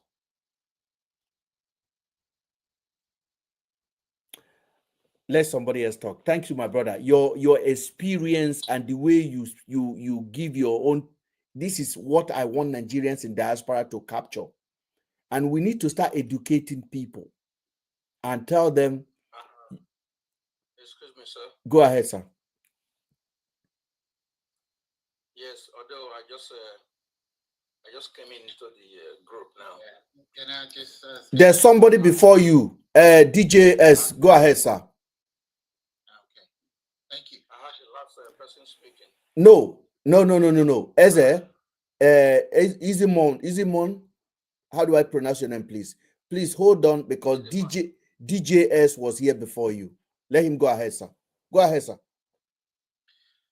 good evening, my brother. I will have to salute you. Thank you, sir. You probably get used to this. You do show some level of tenacity that one can say, well done. Thank you, sir. Thank you. So well done. Full disclosure. Yes, sir. I've been in this country. Next month it'll be 25 years. So it's been a long time. Yes, sir. I've had to, like everybody else, you will go through the system and then regularize and do what you can for yourself. Mm-hmm. We've all done that, and many are doing it right now, and many will do. They will go through the system and go through all of the hassles. It doesn't stay like that. Like my brother said, some people will survive, some will not, and they will have to leave. It's okay. That's the fact of life. But if we are to consider a statement from Femi Fani Kayode, this is somebody that actually, back in the day when he was a young boy, he lived in the UK. You know, his father made a whole lot of money from the system, Nigerian system. I know today he denies all of that. You know, he decided to also, because, you know, he's taking after, you know, his father, I think, and he got into the system, Nigerian system, and worked his way in his own manner, smartly, round the corridors of power, and also became Minister of Aviation. Aviation, yes. Yeah. So he made some money. He made some good money, you know, and he has consistently stayed within the corridors of power. Corridors of power, you know. He has gone from this party to this party. He's a smart guy. I'll give it to him, you know. But he thinks that everybody else is stupid, which is a shame that he would think that, because that statement that he made, I saw it, and I just kind of like say, well, Femi is at it again, you know. He's trying to get himself to that corridor again, or even into the government, in one way or the other. Maybe I'm just throwing this out there. Maybe his bank balance is a little, so he wants an opportunity to kind of like, he's a smart dude. I like him. I like the fact that he knows what he's doing and he's able to go about doing it. But that doesn't take away the fact that he can't fool you. He can't fool me. He can't fool so many of us anymore. But he'll fool those that he needs to fool. He doesn't have to fool me because I got nothing to give him, if you know what I'm saying. Mm-hmm. So, but he knows who he's speaking to. He knows who his audience are. So you'll find out maybe in the next few months or year, he'll get some kind of appointment or maybe some kind of contract. Hey. So he will secure the future of his children's children. I'm sure he secured the future of his children. So you see, I'm going about saying all these things because it's important for people to understand some people. If you don't know them, you would probably be wondering, oh, they're saying the truth. No, it's all BS. There's an agenda for real. And that's the thing that has been destroying that country. For Sheon Kuti, unfortunately, Sheon also schooled in this country. In the UK, yes, when he was a young boy, yes, and it's a shame when I hear him say something. There are sometimes that he makes a whole lot of sense, but sometimes I just wonder what the heck is this guy talking about? He was able. He loves Nigeria because he can slap, assault a police officer. That's okay, and still be alive to tell the tale. That's crazy. You can't do that in the UK, you see? So maybe he knows, again, where his bread is buttered, Everybody living abroad, even those that were born abroad, there is a process that you have to go through. Mm-hmm. If you are smart to go through the process, things get easier. Mm-hmm. The system is designed in a way to accommodate you. The system, you can be rich under the system, or if you choose to live a normal, regular life, well and good, you're okay. You will not suffer. Your children will not suffer. My brother said something about security. You don't worry about security. Not to say that things don't happen. Everywhere in the world things happen, But I DJ, as a side gig. And I go to parties, I play, and I finish at about 1 a.m. Jump into your car and go home. I jump into my car, I drive 2 hours, I get home. 3 a.m. I get home, nobody say, hey, not on the road, not in my drive, nobody. I can't do that in Nigeria. Not consistently. You can't even, in Nigeria, you can't even travel from Lagos to Sungota or to Ibadan on your own without fasting and prayer. There you go. So what are we talking about? I hate it when people refuse to see. I don't know, maybe it's a Nigerian thing. My lecturer back in the day used to say, and it was shape with Nigeria. I don't know if you understand. Yes, the person that swear for Nigeria don't pay, and the son when he headed the Shiran too don't go. Absolutely. I was wrong. I tell you, bro. So you can't even go and appease that. Appease the gods. You can't. So you're just gonna have to say, you know what can we do? We leave it to God, like they say. Nigeria has a peculiar problem, and successive governments and people have refused to tackle that problem. They're not even making baby steps. They're not taking it. I went on a live at Southern African people. If you need to hear what they say about Nigeria, and I just shake my head. These are people that we fought for their freedom and everything, and they can talk about Nigeria in this way. It was sad. I was downcasted. It made me really, really sad. It made me want to start a podcast and readdress the issues concerning Nigeria and Africa. It's a shame. We are, okay, I know you mentioned Hush Puppy. What did Hush Puppy do? It's an image thing. Hush Puppy affected Nigeria in the image kind of way. You see, the politicians are affecting Nigeria in the resource. They are killing the resource, taking away the resource of the country for the future generation of that Nigeria. That's what the politicians and all those in corridor of powers are doing. But as for those that are doing all those cybercrime, it's just an image thing. So, hey, Nigerians looked at in a funny way. Okay. But there are scammers all over the world. Russians, Indians, Pakistani. Even the British people try to scam you sometimes if they can, you see. So what is it? What is wrong with us as Black people, as Nigerians? What is it in our DNA that has turned us so bad and evil, corrupt to the core? What is it? I'm sorry I'm raising my voice. No, it's this is what I do every day here, shouting. And sometimes I feel like I have a friend of mine in Telford. The guy basically told me, Ben, I don't want to hear about Nigeria anymore because every time he hear it, he's having headache. He's got a migraine because it doesn't make any sense.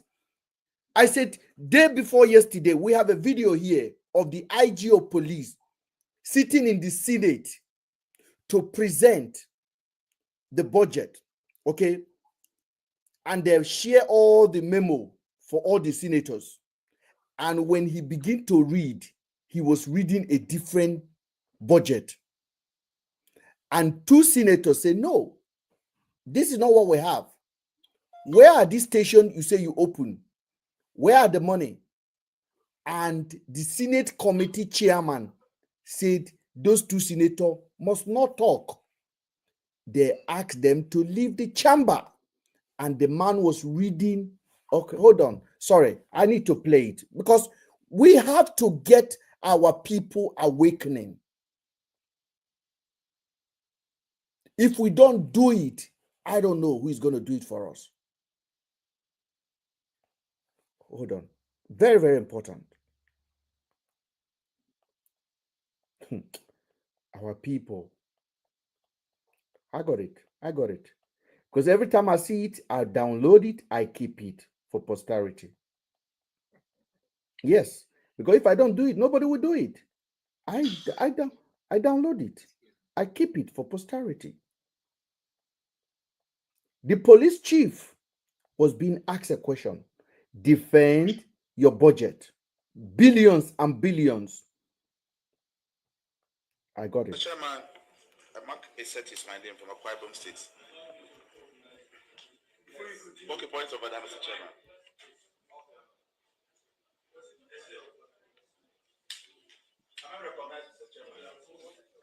I am from Akwa Ibom State. Mr. Chairman, I don't know if I'm the only person, but I doubt. What the IGP is reading is quite different from the document we have. Because we are all here for budget. It's very, very important that whatever they are presenting, all members will be acquainted with it. You can't give me a copy after this. It's not the same thing. The details are not here, like the zonal offices he has mentioned. They are not captured here.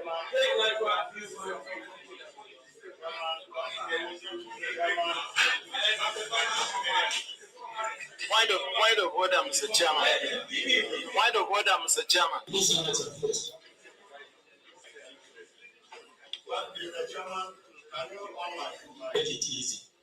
It is our decision within the leadership of this committee to allow IG to summarize his presentation.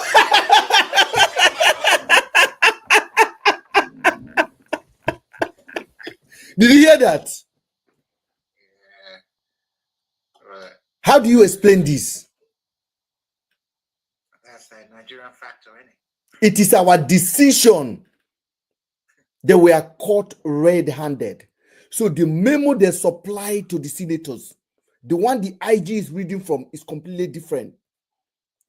And the senator is asking, where is this coming from? And the Senate chairman say it is our decision. But bro, okay. So I've had the event allowed me to vent, which is great.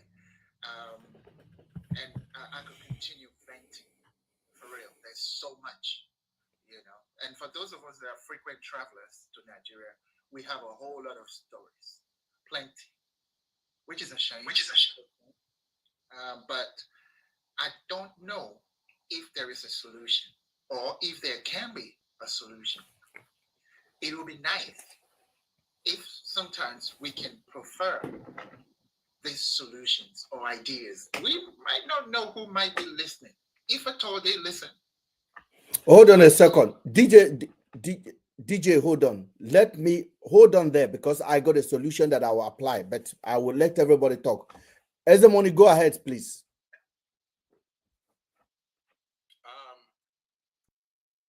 Good afternoon, everybody. Good evening from the UK. DJ, Edel. Yeah. No. That person is my brother. Oh, go ahead. Okay. All right. I don't know if my what about. I don't know that was Una don't take over. Oh. From here.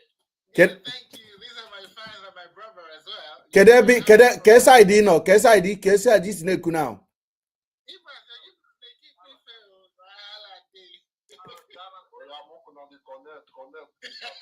Kedebino, as a more Kedebino. Dallas. DJ Kedebino, you know na UK or where? Okay. Obodo Digwe.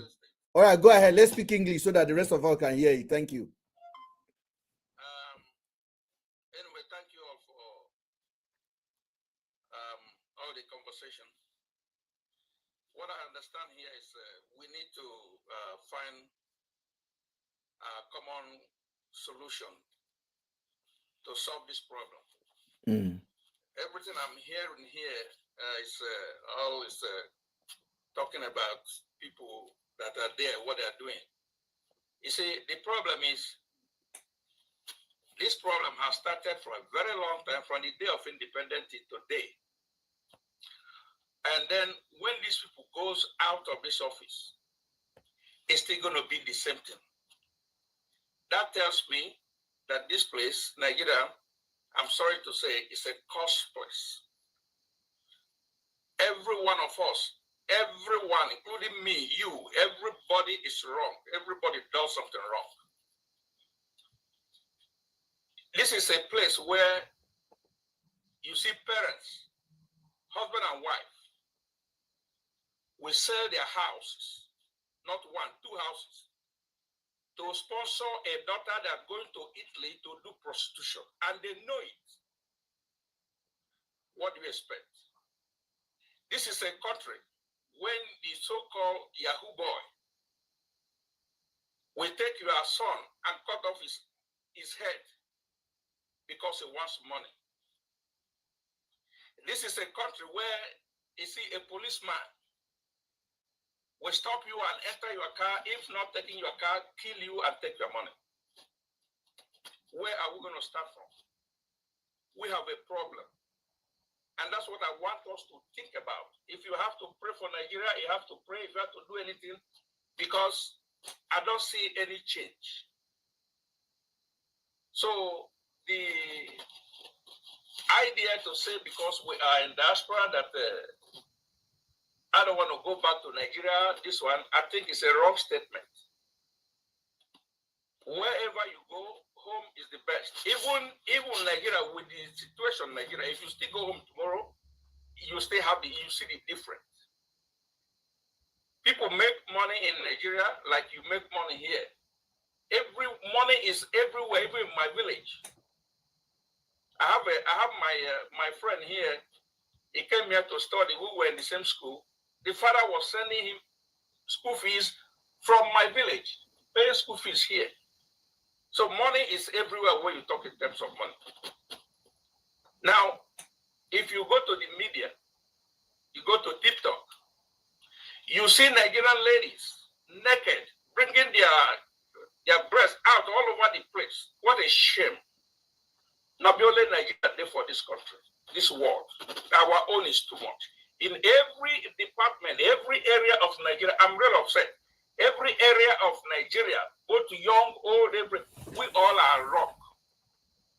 If you enter UK, they enter America, everything will say. If you go to prison now, any country you go to prison now. Nigeria is the most the highest population of prisoners are Nigerians. Why? That tells me we have a big problem. And that problem is not what is going to stop soon.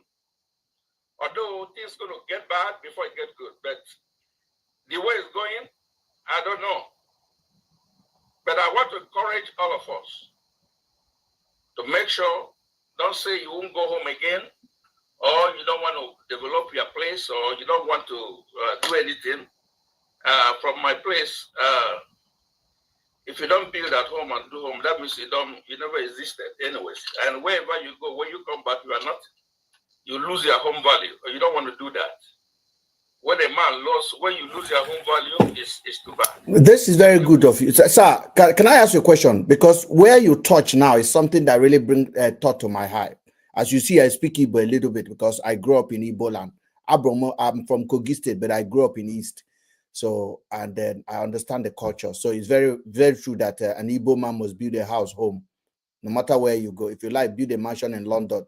If you don't have a home, if you don't have a property in your village, you have not arrived. And that seems to be the practice that is still going on, which I completely disagree with in my own understanding. But I'm not here to correct that. How often do you go to Nigeria, sir? All the time. I go to Nigeria at least once or two times every year. And your kids, they're in Nigeria? No, my kids are here. They are in the US. Yes. And you think you will retire in Nigeria? Actually, I moved back to Nigeria last year. Finally, I just come and go now. I live in my hometown. Okay, you spend more time in Nigeria than the US right now.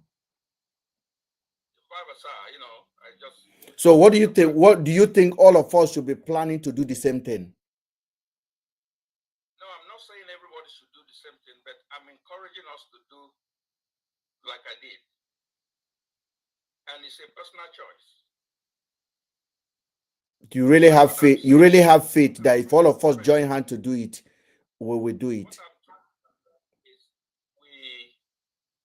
This campaign has to go round for Nigerians to change. No, you are talking about Nigerians to change. You are not talking about the people that are managing Nigeria to change. Because when the people managing Nigeria, the problem is this: people have been managing Nigeria, and there's no change. These people came; they are still doing the same. The next people that are coming, they're going to do worse. That is the problem. So if people don't change, they keep doing the same. We'll keep going the same cycle. And then, one of the problem is poverty. Serious one. What caused the poverty? That's what. Just listen now. Now, if you are in UK now, and you go to Nigeria and you marry a young lady from a poor home who doesn't have no bicycle, the father don't have nothing. The moment he comes to you and you bought her a car, what do you expect?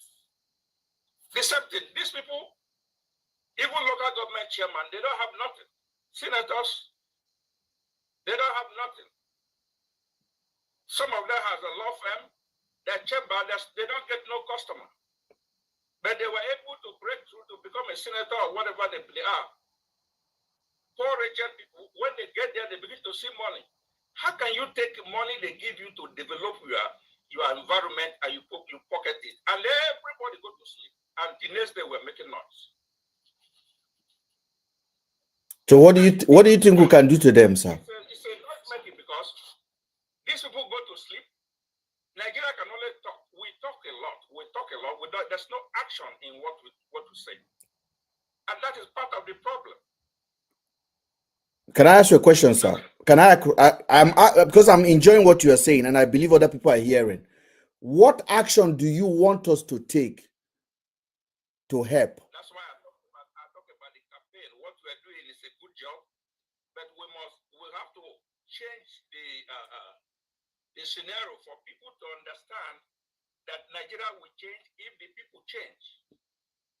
We can take that campaign that way, and then we can be able to change some people by watching people like your show, and then talking to people individually. That they know that this is not good. They go to church, they tell them it's not good. They go to mosque, they tell them it's not good, but they're still doing the same thing.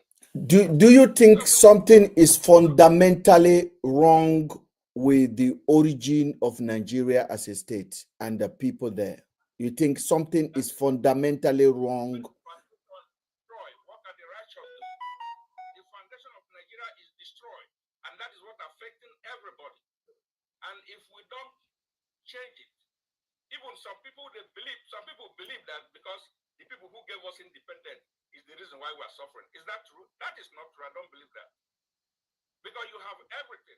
You have the oil, you have the money, you have everything you need, you have the weather, you have men and women, able people to do something. You have everything. We have the best doctors. You have everything. So we can put ourselves together, just like a cost people. Okay. Now, this is what I am going to say, because you say something, sir. Hello, sir. So can I interject? Yeah, Logic, go ahead. I think the problem is law and order. Any country that does not have law and order will never succeed. Nigeria is a country where people believe you can do anything and go scot-free if you have the right connection or know the right people. Tell me, how can that country succeed? If we have law and order whereby we follow the law and order for every crime or every event that you do, if you have that mentality that if I take this money and I get caught, this is the consequences, no matter my status in the society, do you think Nigeria will not go forward? It will move. Mm-hmm. So we should campaign for that law and order to be effective. Otherwise, you talk from now till tomorrow, it will still be the same. Thank you. Then, but if you look at the Inspector General of Police, they just showed us the video now. Inspector General of Police cannot even work on the law and order, giving a wrong paper to other people and reading from a different thing. If somebody of that caliber, of that position, can do so, what do you expect recruits to do? You see, the problem is individual problems. We need to change it. I believe if somebody like me goes there, if I have that position, I wouldn't do what they're doing because I know better. I think we are still. I think in my own objective mind, I think we are still. We are not looking for the solution of Nigeria. The Nigeria. There's something you say in your statement, open statement. You say if the foundation is bad, what can the righteous do? The building is already finished. The state called Nigeria was a gift. And that gift comes with so many attachments. And currently, it's looking like it can never be fixed. And because we are inheriting, every generation that is coming is inheriting that bias and that damaged foundation. In order to trace the origin of the problem, we have to go back to the foundation of that country. And as long as we keep on pretending to ourselves that we can build on top of that decay foundation, we can never get it right. In my open statement this evening, I say something. I say it is high time we stop blaming the West for what they gave to us. Because when they were giving it to us, they were not giving it to us to keep. They were giving it to us to manage on their behalf. And they put so many particles on it that it is impossible to ever make it work. The only way it will work is to their advantage, but to the detriment of our people. The mentality you see being expressed today, it is part of the foundation of Nigeria. In my own opinion, sadly to say, Nigeria have so many rooms that the landlord can never manage. We need to go back to the drawing board and call it what it is. The country should never be. Anybody can disagree with me? You yes, you can ask me a question. Okay. Do you think that Nigeria is ripe for democracy with the way things are going? With the losses and then with the money the waste. Do you think Nigeria is ripe for democracy? Is this a democracy? No, Nigeria is not right for anything. Nigeria, this is my own, and I'm going to say this again today. A lot of people will call me a separatist or whatever you call it. I'm not a separatist. I don't even know where I will belong if they divide Nigeria today. But this is a conversation we've been refusing to have.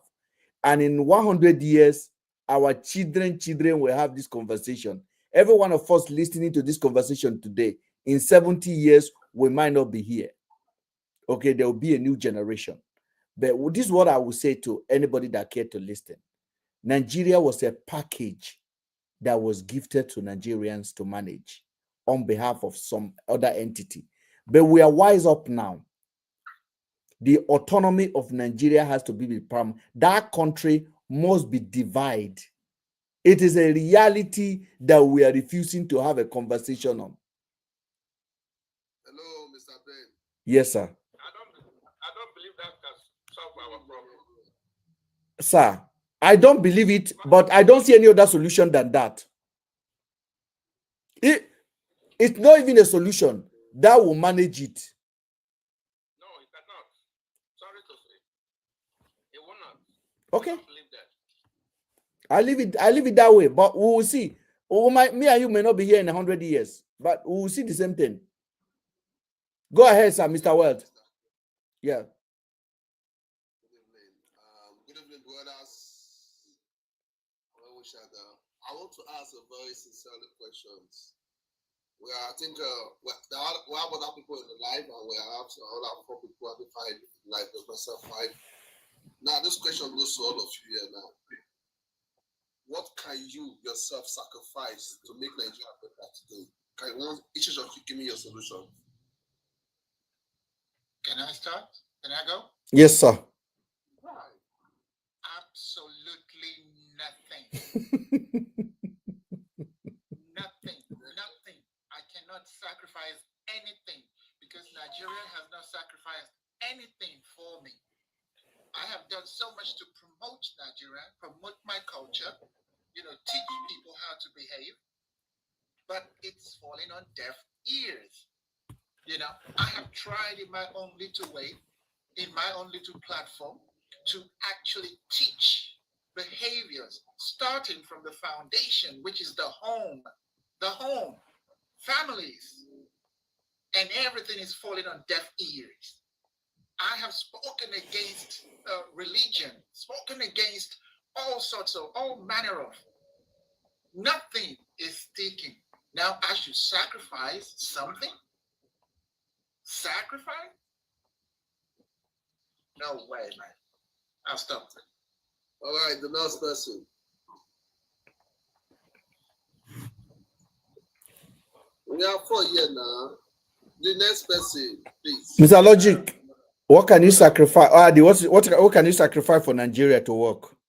Now, truth be told, I think even this platform that we are discussing these Nigerian issues, we are already deliberating on what is wrong with Nigeria, and by the fact that we are deliberating on what is wrong with Nigeria, we are also inferring solutions.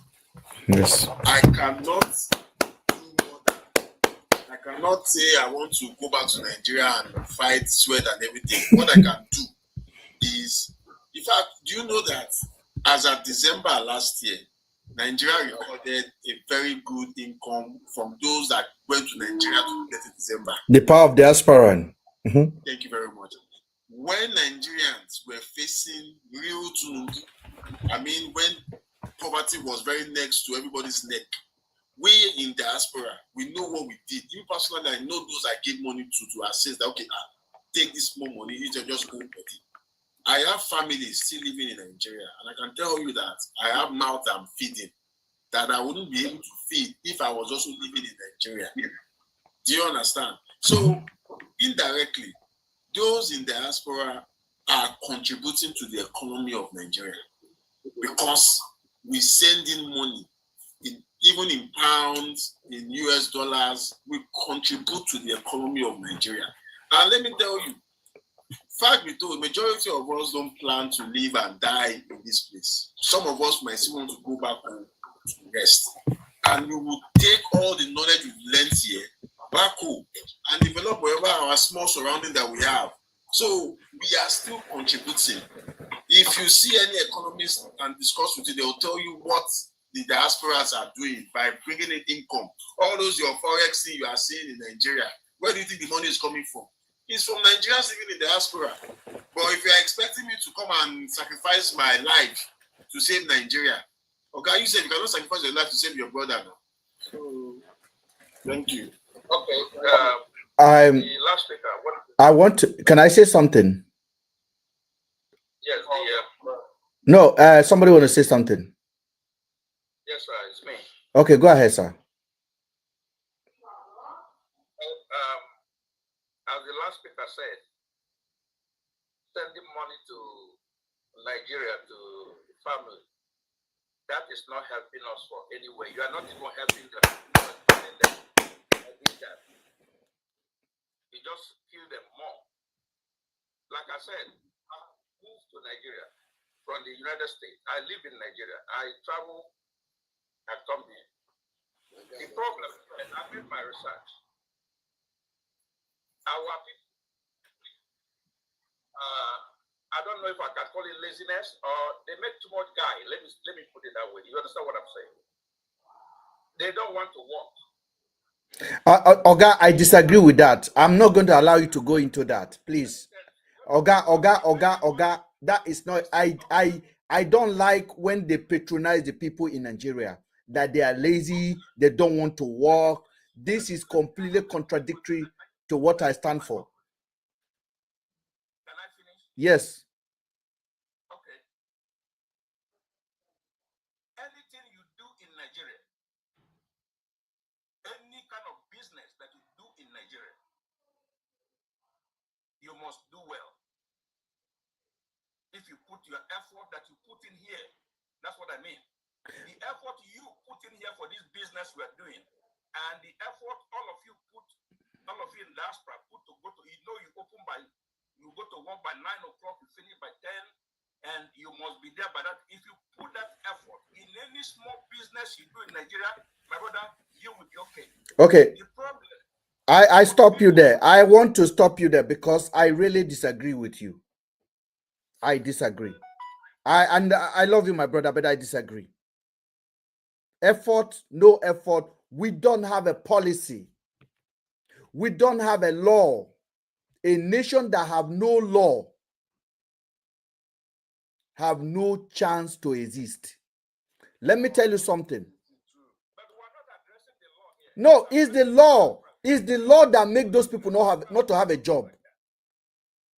It's the law that make. Okay, let me just say this thing. In 2024, just about 2 months ago, Nigerians in diaspora remitted into Nigeria 23.4 billion. Hold on, sir. Hold on. It goes into the economy of Nigeria. Those of us abroad, in Buhari's time, Abike Dabri told me this one. The Nigerians in diaspora is bringing in 20 billion. We have upped it now to 24 billion into the country. If we hold that money for 6 months and demand accountability from those that manage Nigeria, they will feel it.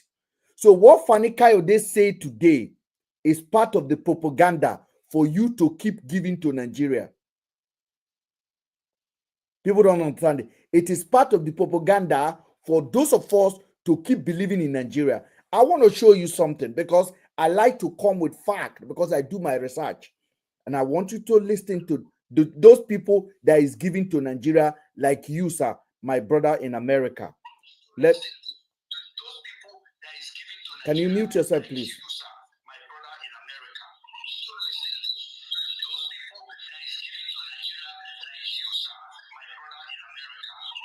I don't want to mute you. Can you mute yourself, please? Okay, I've muted you. Thank you, my brother. I'm coming because I want to show it out. Everything has to be said on this platform. Very, very important. Listen to the people that believe in Nigeria. Listen. Start from the United States of America. And I'm here today, Dr. Kimberly Ellen Stark. I am from Chicago, Illinois, from the United States of America.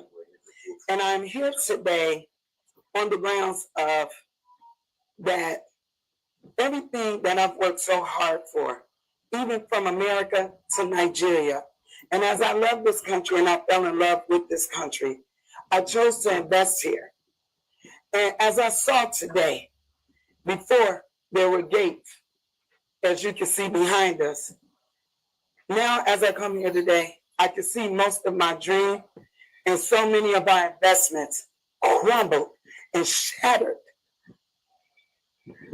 I bought more than 6 plots, and I intend to buy more. But how can I trust the fact that the more I invest is not protected because of what's going on here? And what we are appealing today, and me as an American from Chicago, Illinois, I'm speaking directly in the camera.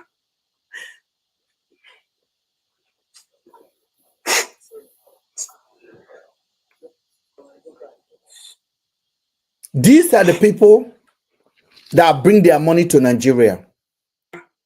I have inbox that shocks me to my bone. You go to the government, you say you want to develop the country. They give you license, they give you the land, the local government sign it, the state governor sign it, and then they will come and demolish it for nothing. Because the root of where that signature is coming from is at the root of Nigeria, where Nigeria is coming from. The first person who signed the paper collected bribe. The second person who reauthorized it collected bribe. The third person who finally submitted it, who gave it to you, collected bribe. The due diligence was not taking place from the origin. Now you bring millions and invested it in that place, and another government will come and demolish it. No accountability. We go back to the law. We go back to the corruption. If Nigerians in diaspora want the government to be accountable, they should stop sending their money home. That is my own. So your encouragement that we should come, there's money to be made in Nigeria, this person is a testimony, and millions of Nigerians. There's no law to protect your money. The problem is this. The money you are talking that diaspora is sending to Nigeria. What are this? You send it, the money you send to your family to eat. Are you counting it that to be an economy? Yes, yes, yes. That's exactly what it means. Sorry, sir. I said to eat is because it becomes an economy. The problem is when you hire Nigerian people, when you give them jobs. If you come to make an investment, you hire them. Okay, this person came to make an investment now. The investment is in the water. They will steal you are able, you are get man. We sell you a petrol. They are terrible. We are terrible people. You and I. The reason why they are terrible is because there is a practice for them to be terrible. The truth is what I'm telling you. I live in Nigeria and I know what is going on.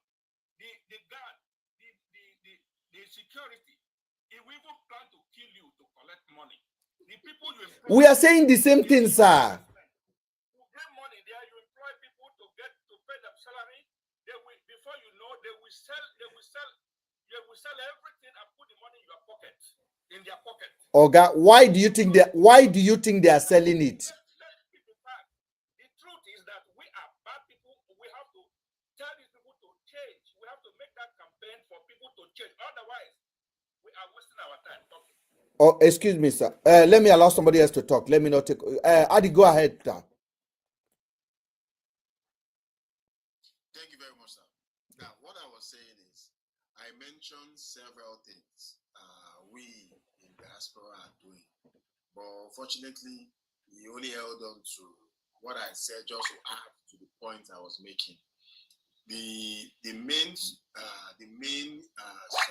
rather contribution I was making to answer the gentleman's question as to what we are doing to help Nigeria is that Nigerians.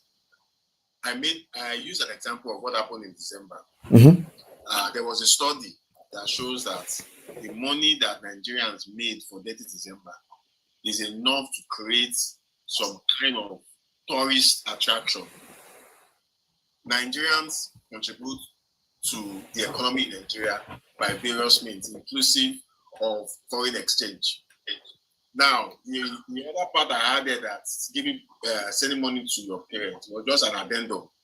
Now, when you have relatives or family that you are supporting, you and I know that Nigeria is not working. You know Nigeria is not working. The minimum currently now, although they've said they've increased the minimum wage to 70,000, nobody has earned it. Your take home cannot even take you home. You know. Now, if you now decide to say, okay, you have some family members that you know that, okay, things are hard for you, now help them. It's not as if you are encouraging them to be lazy, but it's just because you recognize the fact that you have also lived in Nigeria, so I understand what is currently going on. There is serious poverty. At least we all heard about the case that people, the incident in the battle. Has it ever happened before? Has it ever happened before? Never. It's happening because there is poverty. There is hunger in the land. Do you understand? There is no shyness in saying it. All of us are aware of the current situation.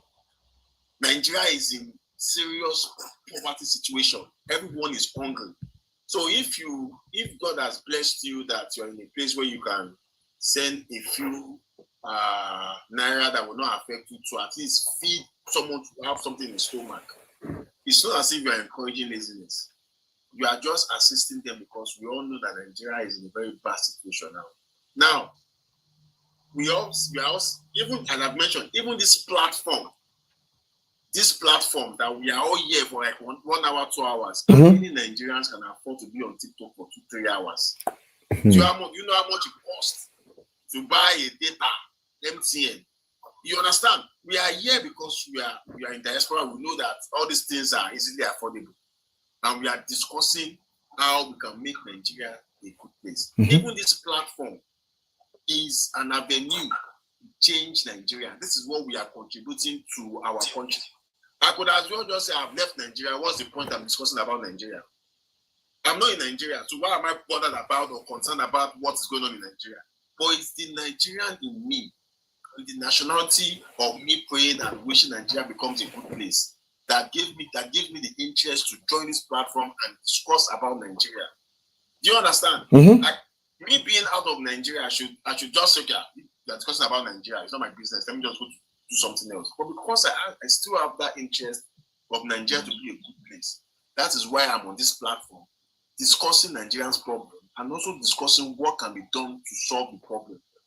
Do you understand? So we are diaspora. We still want Nigeria to be good, and we are discussing it and to ensure that Nigeria is a good place. Thank you very much, sir. Thank you. Go ahead, Official Terry. Mr. Ben. Evening, sir. Go ahead. Mr. Ben, I'm still listening. Let me hold on a bit. Okay, who can take over then? I'm trying to. Mr. Ben. Go ahead, sir. How are you, sir? The guy that asked the question, he hasn't said anything about what can he sacrifice for Nigeria. I make him talk as well.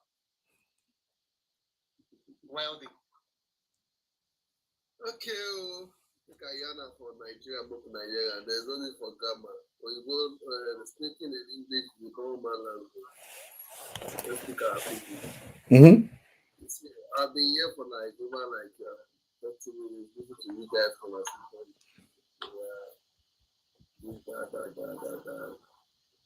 The truth is that it should not be true. Everybody has a anything to get better, whether indirect or direct to you. Number one, every area you find yourself in Nigeria, you have a role to play there to make the country get better.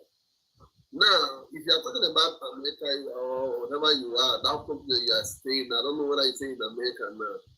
There are loads people play there for you to see there in that position. It's not just a day thing.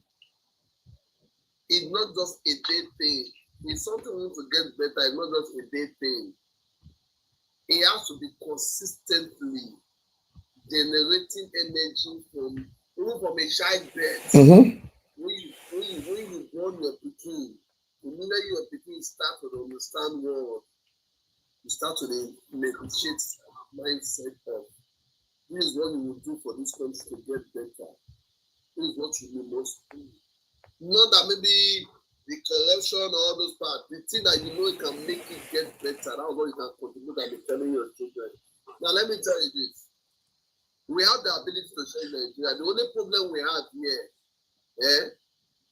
the only problem we have with ourselves, Nigeria, we don't trust ourselves. That is the only problem we have. If we can trust ourselves, this country will take 1 minute. Bam! That settles it. I can tell you now, police do not trust army. Army do not trust police. Migration do not trust police. Police self do not trust migration. Are you seeing where it's coming from? There's no one mindset in one thing in this country. If it comes to that way that me and you trust ourselves, what else? One man cannot scatter when 10 people trust themselves now. Now it's not happen now in whatever you are seeing, I mean, it's Togo, whatever you are seeing there that they took over. It's trust. The man came in with trust to put those people's minds together. That was why the plan was able to manifest. We don't trust ourselves in Nigeria. Like what this man was saying now. He said Nigeria are bad people. That kind of comment now said now. You don't explain Nigeria. They're bad people. Who dare now not be Nigeria? Does it not be one of the does they be bad people so? But if you are saying this one is bad person, this one is not a bad person, this one is a bad person. We don't trust ourselves. So whatever we say, can two agree except they work together? We are not agreeing now. How do we change the country? If everybody comes to one mindset, leave the word tribal out of it. Come on, the language you don't understand, just put it together as okay, we want to have this agreement. Let's trust ourselves. If you say, Mr. Bear, please go to Delta State, this is what you do. You don't need to investigate what Mr. Bear will do. You know that this is exactly what we do. You now say, Mr. P, go to Benin, do this thing. You don't need to investigate whether I will do that. You know that is what we will do. If we can trust ourselves as one, this issue will be solved in the next 10 minutes. Now, let me give you an example now. Now, maybe I just came and I say, the full Nigeria, nobody should come outside and vote. And that word will be trusted both by Nigeria. Do you think they can pick election? They can put any president there? It's not possible. Nobody came mad at all. A word is also said by a man, and nobody came mad. Even the man that says is a chairman of party did not came mad. Even the one that says the chairman of PDP did not came mad. Even the one that says the INEC chairman did not came mad. So with the president put himself there to rule, those things will not happen. Even if you have the power, as long as there is nobody there, because your power must be people. Your power must be people. These are the things you must understand. Your power is people. When there's nobody around you, who will you leash your power on? You just stand alone. Nobody to say, nobody to call, nobody to do this. If this one voice can stand and say, nobody to do for everybody, until we come to conclusion that this is what we want, and everybody stood by that word. Forget settlement, forget whatever the government want to give, forget about the money, forget about anything. Just keep those things aside. Those words stand. Sir, this country is getting better immediately. 2 minutes. We don't need to negotiate anything like better. Only the better may not become by itself. Can I ask a question? Can I ask a question? Because this question is going to be ending. We are going to carry on tomorrow because I wanted to finish at 22:30. We're already high on time. But the question I will ask, if we are discussing Nigeria, do we involve the northern part of Nigeria? Because we never hear them talk about the problem of Nigeria anywhere. For them, it's like they are contempt to what Nigeria is. No, babe. The thing is still affecting them. But let me tell you. But we are the one discussing it. It's just it's just us in the west or south of that Nigeria that. It's part of it. But you know, there are ways that programs for people to live their life. But they are the majority part of Nigerian wahala. So how are we going to be discussing the problem of Nigeria? Why they don't even put interest at all? Even the problem we are talking is for everybody. Even when we start bringing the solution, they will still stand by it. The solution will force itself in. This thing I'm telling you now, Now let me tell you now. There was a time when a man came to a place. The man is all this politician top man because the critics I don't want to mention him. The man said he don't want to see anybody that will come outside in the community to sue any chairman again. That the community should come together and write what they want. For anybody to lead them, they will write what they want and they will put it to law. If anybody that choose by themselves in the community, that is who they will put there. Do you know when the time of election reached everything? Nobody came out. Nobody came out. So the guy that was even want to take a position, he did not even tell anybody to come and fight or put it there. He was just stranded. With his money, his power, his force, he was just stranded. Even with the government, he was stranded. He couldn't even do anything. There's nobody can even call. It's okay, never done like this. You understand? But at the end of the day, the village come together, they went to pick only one person. And that person, the village speaking to them, as I'm talking to you, he have not failed them.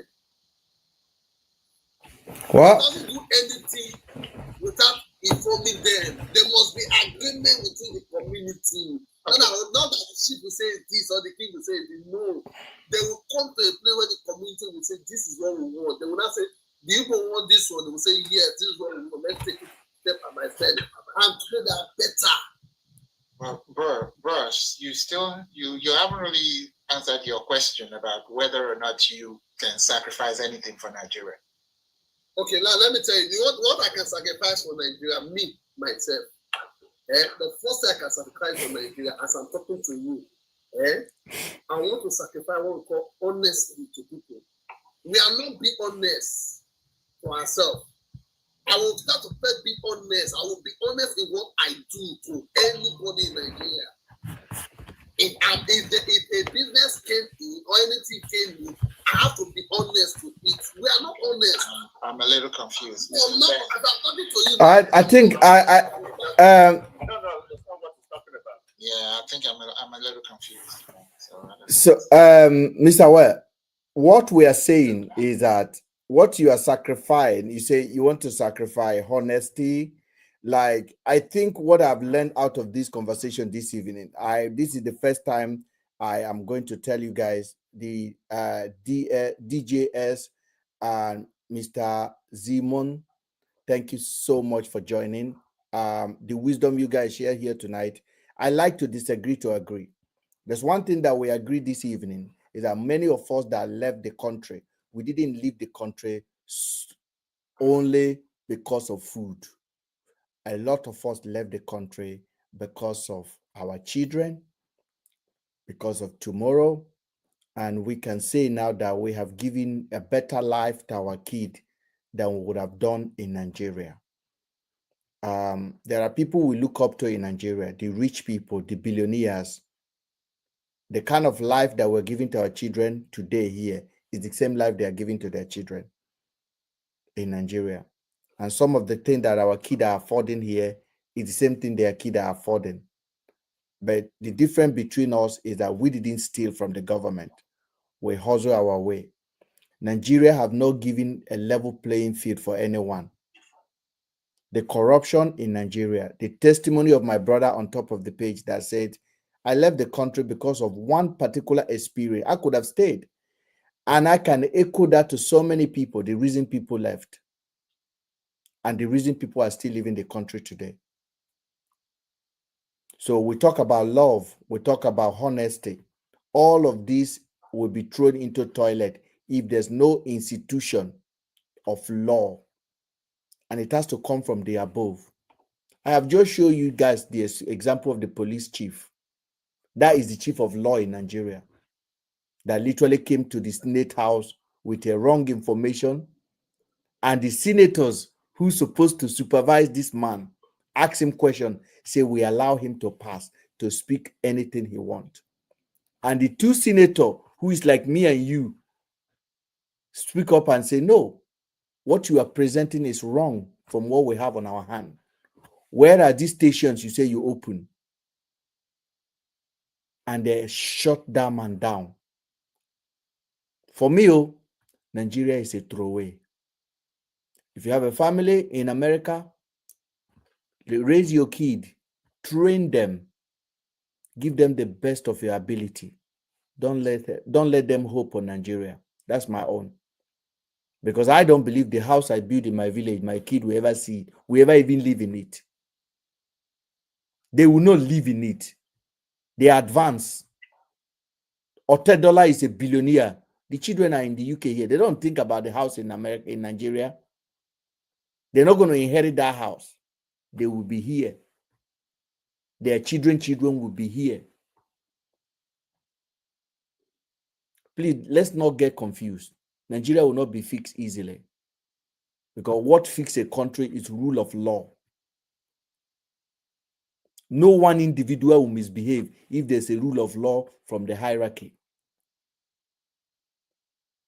Why do you think I will not go and cut off street light when the chief of police cannot even account for the money he's spending?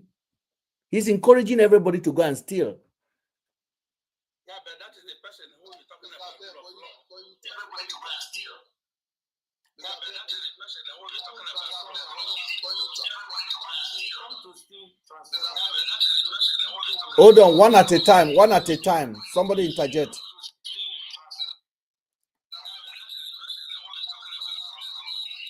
Somebody mute yourself. Official Terry. Yes, what I say is what I say. Mr. Ben, you remember last time I told you that? Yes.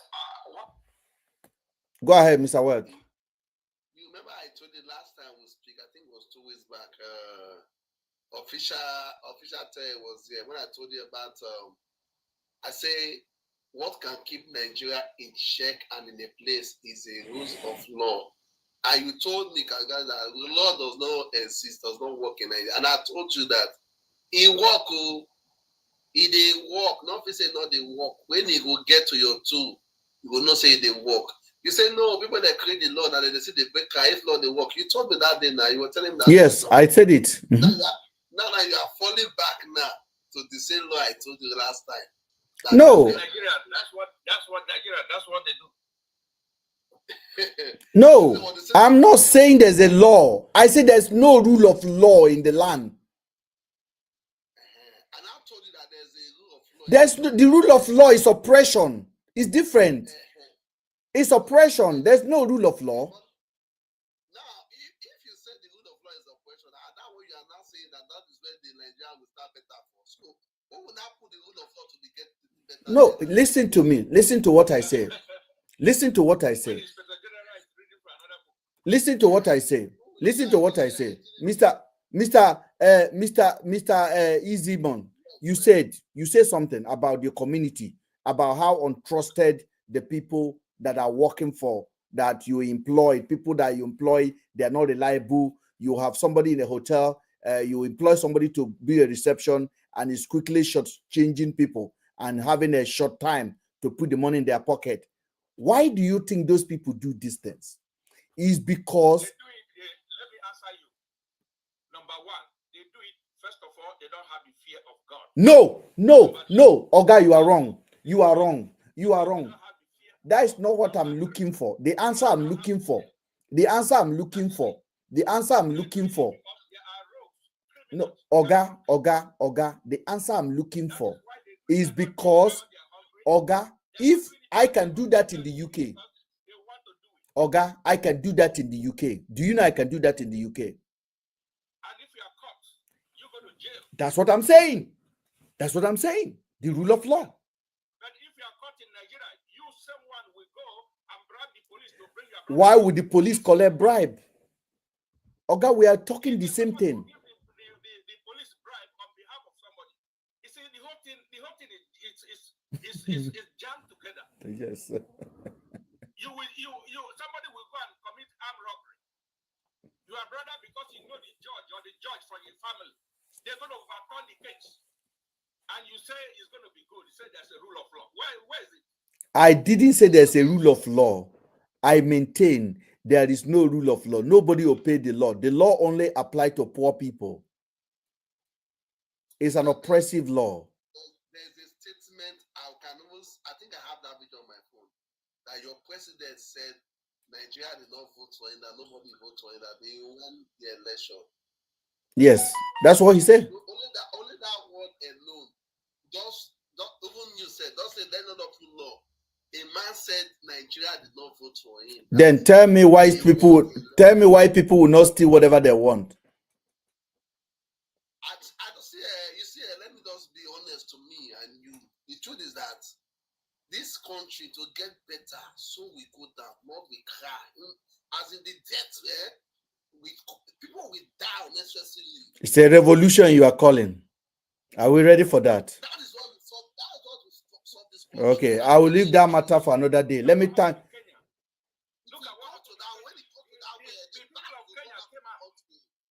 Let me thank. Nigeria, all we do is to talk. When they do a strike, tomorrow everybody go to sleep. The problem is not solved. Fabio,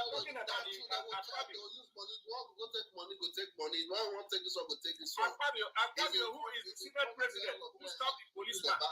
Fabio is a crook. It's a crook. You people put him there. You know that Fabio has all kind of cases. And then he become a senior president. Did you know what the senior president? I don't want to start this topic. This is too contagious. I want to thank you guys for joining. Honestly speaking, Mr. Wed. They give me headache. But honestly speaking, thank you guys so much. Thank you, sir. Thank you for joining. I follow all of you guys back. Thank you. Thank you. Thank you. Thank you. Good night, guys. And for those of you guys on YouTube, You have not been online for like 2 days. So what happened that time? Baba, I have to go and make money for my children. TikTok is not paying me, so let me go and hustle. I want to thank you guys because what I say on this platform does not qualify me to collect money, but it's good like that. That's what I'm saying. This is your own contribution towards Nigeria. Exactly. Someone is asking you what the diasporas are doing to exactly. This is your own sacrifice. Mm-hmm. I want to thank you guys, honestly speaking. Brother, I just followed you back as well. You don't start. You don't start. I don't they go. Good night, guys. So people on YouTube, good night. Good night.